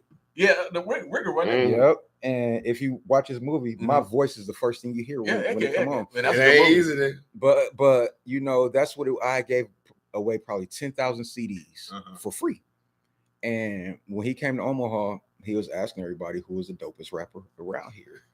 And good or bad, my name always came up. So my barber, Carl Daly at Youngbloods, calls me one day. He goes, "It's a gentleman down here that wants to meet you." And I was like, "Man, I ain't got time for this right now." He was like, "Nah, fam, I wouldn't be calling you if you didn't need to." So Carl's wife, Felicia, is my cousin, which ended up being his assistant when he first walked in. Came here or whatever. Like, she helped him move into his spot and everything. So I get down there and Amawale is there with one of the actors in the movie, and he introduces himself. "I'm Dr. Amawale Yakatunde, and I didn't use that voice, by the way. That's my Amawale voice." Using all the letters in the alphabet. I graduated from the New York Film Academy, and I'm shooting this film in Omaha. And I'm like, "All right, what does that have to do with me?" And he goes, "I have this song that you wrote, and I wanted to use it in my movie." He opened up his laptop and he pressed play, and my song is playing, and it's all this Omaha backdrop, and I was like, "This is dope. Where do I sign?" I was scared that you were gonna tell me no. Right. No. So what happened was, the song was from a Plies beat that was produced by J.R. Rodham. I was like, "It's only one problem, Amawale. I don't own the rights to this song. We can't use this beat." Right. Amawale don't know who J.R. Rodham was. So he goes, "We'll call him then." I was like, "I can't call J.R. Rodham. That's like saying call Dr. Dre." Right. So the gentleman who was doing the score in his movie, his name is Chris Julian, who is a multi-Grammy Award winning producer. Whatever. We call Chris and he goes, "How you doing?" "Hey, so I'm Chris Julian." So I'm Googling him or whatever. And my eyes get big because I'm seeing all his accolades, all these songs he produced, all these writers. He goes, "Who produced the beat?" I go, "J.R. Rodham." He's like, "I know J.R. Yeah. So he clicks over it and he calls J.R. Rodham. So I'm on the phone with Amawale, Chris Julian, and J.R. Rodham. Right. So you made it happen. You think you can make it happen? Man, it was the craziest thing ever. And I'm like, "Is this really happening?" And J.R. Rodham was like, Chris was like, "We need about 1 minute and 30 seconds of this song or whatever for this movie. And how much is it going to cost?" And J.R. Rodham was like, about $35,000. Chris was like, "All right, have a good day. I'll contact you later." Got off the phone. He go, "Hey, so send me your vocals. I'm gonna produce your own beat for this song or whatever." And we all on the third of the beat. And Amawale told me how to register myself to BMI. Right. And it was the dopest thing ever. Ever since then, I've been connected to his hip. Right. It's like, man. So you produce your own music. Well, from then, it wasn't even about producing the music now. I'm looking at him do these movies, and it's like, I think I want to get into this lane now, you know. Even though I was still doing my music or whatever, I was transitioning into this lane now because I knew that my time with music was dwindling down because I have tapped that out of Omaha. I exercised every little avenue I could in Omaha, and I knew to get it to the next level, I was gonna have to move. Yeah, you but gotta go. Yeah. I wasn't willing to do that with me being a father, and I felt that me and my presence as a father was more important than chasing my own dream, being selfish and chasing my own dream. So, you know, I just one day I was on stage performing, and it came to my mind. I was like, I wonder what my kids are doing right now while I'm performing. And right then I knew, you're done. This is over with. I'm done doing music. After that performance, I hung it up. I never wrote another rap. I never did anything. I had a DVD that I never dropped. We're busy. Follow me around the country where we made never dropped it. I was like, I'm done with music. Now let's find this new lane or whatever. And that's what I've been doing since. It's been working with Amawale to, you know, manifest everything that we got going on, man. And it's been a fun ride. And obviously music is not too far away because you need music. We need music for everything. And that's why I'm so appalled as an artist, because if I'm an artist, if I was an artist and I seen somebody doing what we were doing, I'd be all in their inbox. I'm like, we actually tried. It's like to get. We tried to Yeah, and people I don't think understand. they got what we were doing. The doctor, I get that all the time. I tell people to send their music in, they don't send it in. Is it they're afraid of success? What is it? I don't think they fully understand. I think that's what I don't think they fully. Not only that, do they not fully understand? A lot of people want to shine, but they don't want to grind.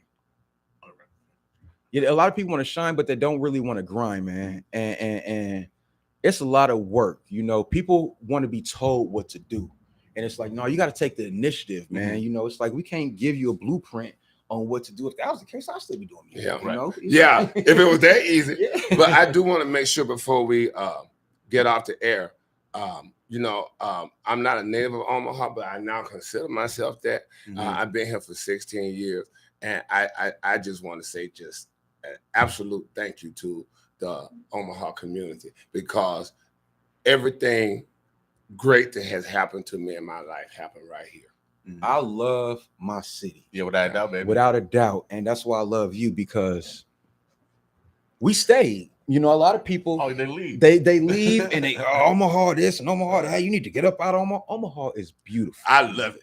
Omaha is beautiful. You have to expand your horizon. You have to go do things. There are pockets of the cities that you don't have no idea about that are so beautiful, and there's so many different things to do. I call Omaha America's best kept secret. I do too. You know, Misha used to call it that too. So I think it's really important for me to say that, because, you know, my film, Wigger, my Emmy, the network, all of that started right here with people who were kind enough, generous enough, loving enough to share with me.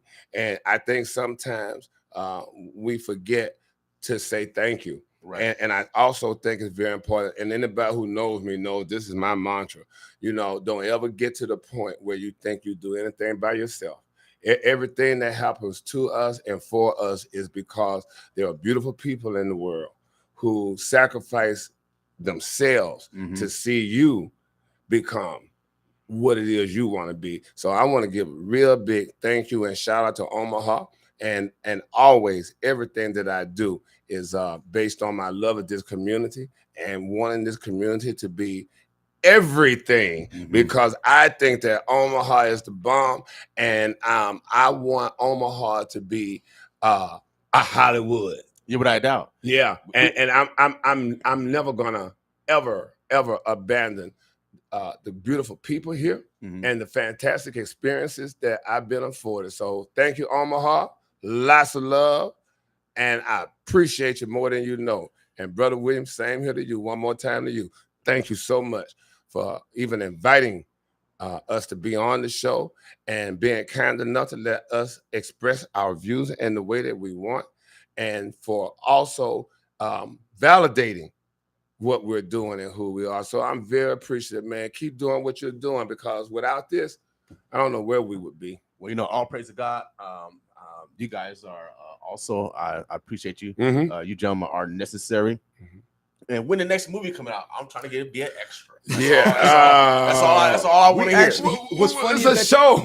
You brought up what 50 Cent was doing with Power or whatever. We actually have our own series we're working on that's named Down North. And we're working on that right now. So we're gonna need actors and actresses, and and extras and things of that nature. We might even have street scene here. Well, I know. I'm telling because man, Wigger. Oh, it's in the early stages. It hadn't even been scripted yet. I mean, because Wigger was a big movie, man. I love it. I love. I mean, you use the hometown flavor. I mean, I love it. It was a tribute of love to Omaha. Yeah, man. To North Omaha. It was the first time that I saw Omaha portrayed like that, and it was us on the screen. So that's why I'm waiting. What's the next one, baby? What's the next one? Oh, it's coming. It's coming. It's man. coming. I'm trying to get in, y'all. I'm trying to get in. But we haven't.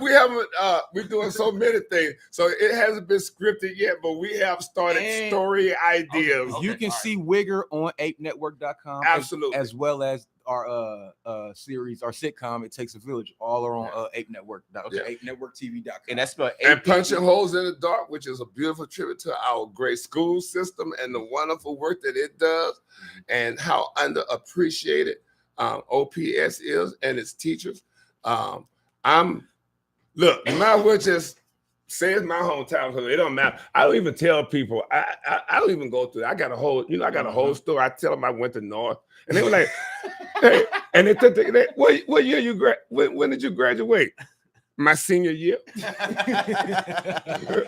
Like I don't remember you. Also, Ape Network, we gonna be down in Houston, Texas. Oh yeah, September 24th. September 24th. We were just talking about LA. Okay. And we got something in the works for DC, Alabama, and Mississippi next. So we getting on the road with this next, man, to expand what we're doing, man. So and they spell it using the English language. APENETWORK network, Ape Network TV.com. Okay. It. If you go to my page, it's all plastered everywhere on there. And if you got Amazon, Fire Stick, Fire TV, you can just turn your TV on and go to apps, and it'll be right there. Okay, man. We're gonna have them come back. Well, maybe we're gonna have them scheduled to come back because we need to have these type of men getting together and talk, because you got all the women's shows. Yeah. Everything, you got all these women's shows. And so, but you never hear the male perspective. We need to support. Let me tell you, I know we keep saying last thing, but the thing I love about black women take care of business. It'll be your mama, your aunt, and they all get together and create family, raise children. And I always say to black men, we need to be doing that instead of always running to black women with our problems. Black women, they use each other's love and create a family and community. And we're up there fighting.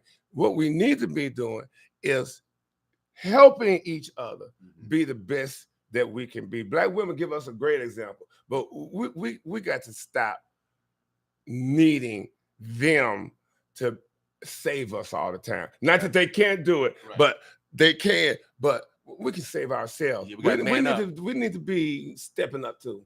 We got to man up. Yeah, absolutely, to who that is.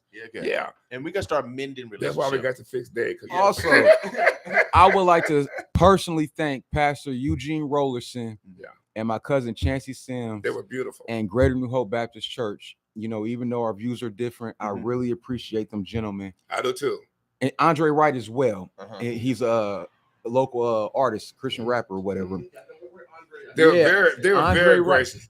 Andre Wright is I think is the artist out here, this new artist that impresses me more than anybody out here. I see so much of myself in Andre with his grind and his determination, man. I got so much love and respect for them gentlemen, man. And I just appreciate, because they didn't have to do that, for real. And we're just trying to broaden people's perspectives and horizon so that we can be a bigger help for each other. Because those kinds of prejudices and things that we don't know exactly, that keeps us from connecting and being the best that we can be. Because all me and this brother trying to do is create opportunities for us to be bigger and better and go somewhere. I want to use the network to launch the next Richard Pryor. I want to launch the next whomever. Yeah, so this network is about creating opportunities for ourselves to show who we are and to do it in such a way that we eradicate. It's a big deal. It's a big deal because, no disrespect to anybody out here, I mean this in the most sincere way possible, but people don't understand how big this is because I know another rapper I know another DJ. I know another radio host. I don't know nobody else who owns their own network. No. That's how big that is. It's Yeah, like, I this agree is- with you. So that's why that's why I brought you in because y'all bosses. He, y'all make you decisions. remember the day we were talking? He made me realize. I see. Remember that day we were talking? And I can't remember exactly what it was, but I said something. But the way I phrased it was like I didn't have a network mentality to do it. I was like, "Oh hell, wait a minute, what am I thinking?" Right. You know, I'm like, "Wow, I didn't even see at times Right. what the vision was." Right. And that's why dialogue and let's get Very together important. It's important. Very and so, important. So that's why I want to keep this dialogue. Let's love each other, brothers. We Without need to doubt. love each other, not tear each other down. We need to love each other as Black men because we are the most brilliant group of individuals who often don't see our own worth. And we need to know our worth. Without a doubt. I'm glad you guys came here Thank today. It was a tough conversation, but y'all, we need to have these tough conversations so we get rid of stereotypes, belief systems, and so we'll gather a little bit more love for each I other. think a lot of compassion comes out of these conversations, man. You know, that's the goal. So, you know, even though you might come in and you might clash heads, but I think the respect between each other, you become more compassionate, and that's what we need. You know, so I agree because they're gonna see that everything that we're doing, even if at the outset you don't see that, I think eventually you'll come to see. All we're trying to do is make us believe in ourselves, love ourselves, and reach for the high. In fact, I've seen that. I need to say that too. Since we started this, I was just saying this yesterday. I have seen an evolution in how people think. I've seen it. I've seen it. I don't care if I make another dollar.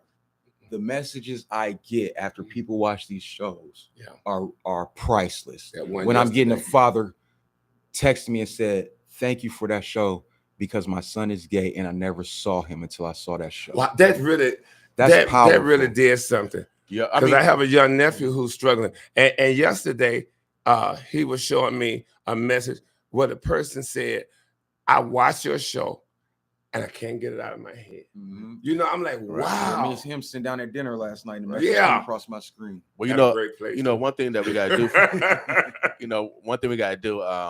We can't, like you said, put our belief systems on others. We gotta let them mature and manifest.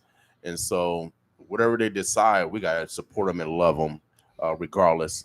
We shouldn't demonize our children. No.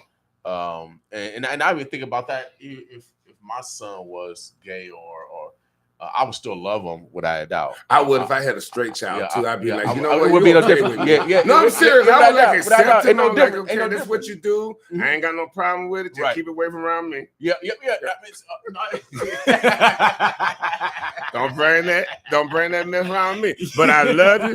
No, and I see y'all the same as me.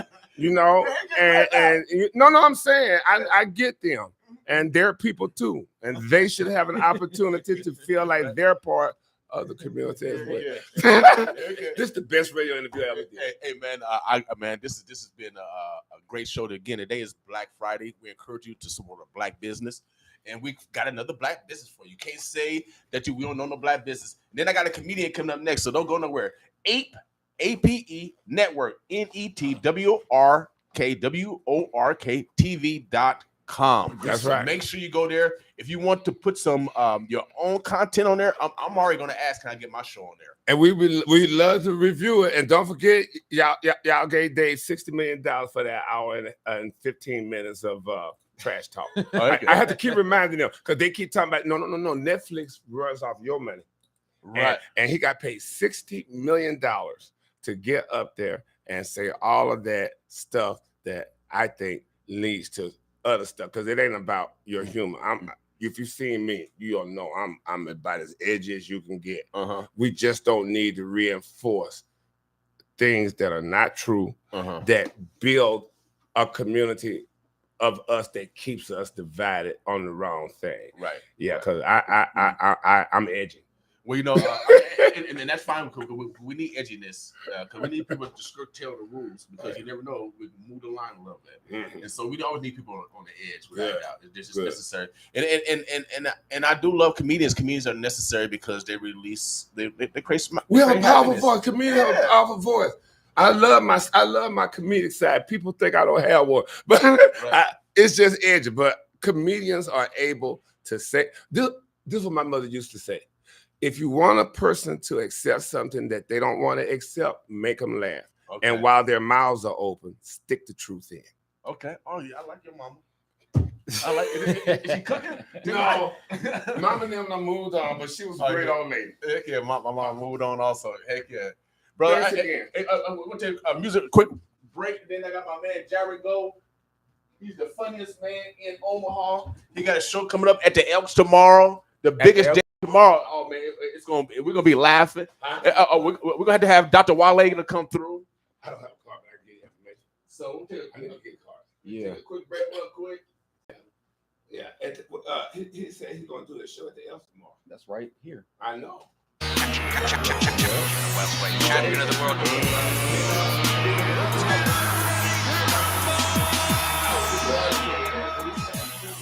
Champion of the world. Champion of the world.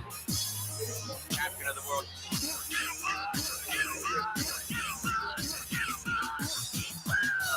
My city, my town, my hood, my grounds that I stepped on and I walked on. Big stone and I hung around. My blood, my tears that I shed through the years for my homies, my peers, my beef and my fears. This is my city, my city, my city, my city.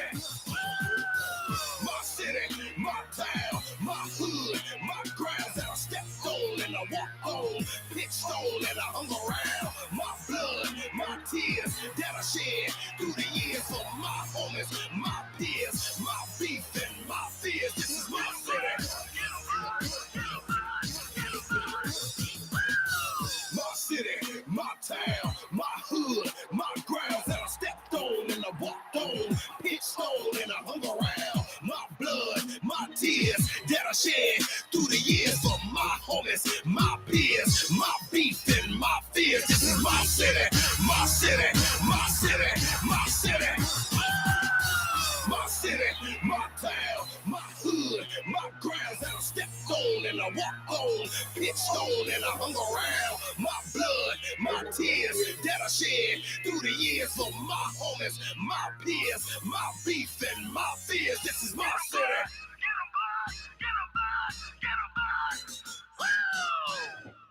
You want me to take one of these, Bill? No, well, I'm gonna get something all of us.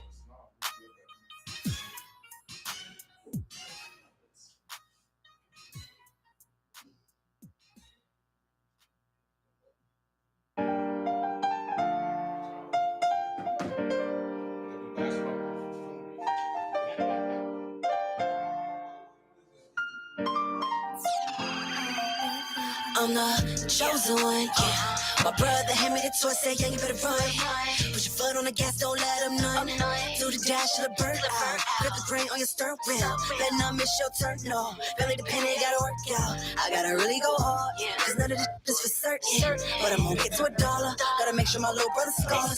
And you know, I'ma spoil them. Know that mama up there watching out for them. I ain't worried about what I'm gonna give them they needs. For my family, I bleed. Money don't grow on trees, I do the cross. Cause dream, I risk it all for the team. You'll see that I say, and the fails gets lazy. Roll around with some demons, devil trying to get even. So I gotta slide the beam on. This life get dangerous, go switch sides. Ain't changing up, that's strange to us. These means be your homies. I had it down, you don't come around, cause you think that you own me. I'm 100 and thought I never felt, so don't go acting phony. When it's start to pound, now you the walking trophy. I get whatever you please, just don't catch and cold. Cause when it's time to ride, you gon' slide, ayy. Just in case I got that thing that bang up on my side. Only got one shot up in this life, this is do or die. So I'm gon' get it out, I'm jumping off the post. I swear that we gon' ball, ain't no fall. Mama, I did it. I put my baby on the flight, we going to talk business. We in Miami, can't make up this life I'm living.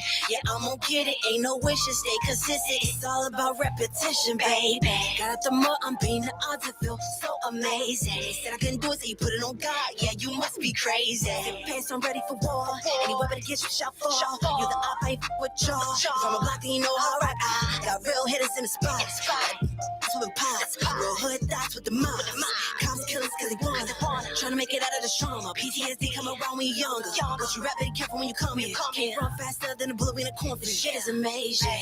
Trying to make it out of this place. Follow me and lead the way. Don't go straight, stay tunnel vision when you feel the pain. Gotta keep your head up through the rain. Bad days don't last always. Stay tunnel vision when you feel the pain. Gotta keep your head up through the rain. Bad days don't last always.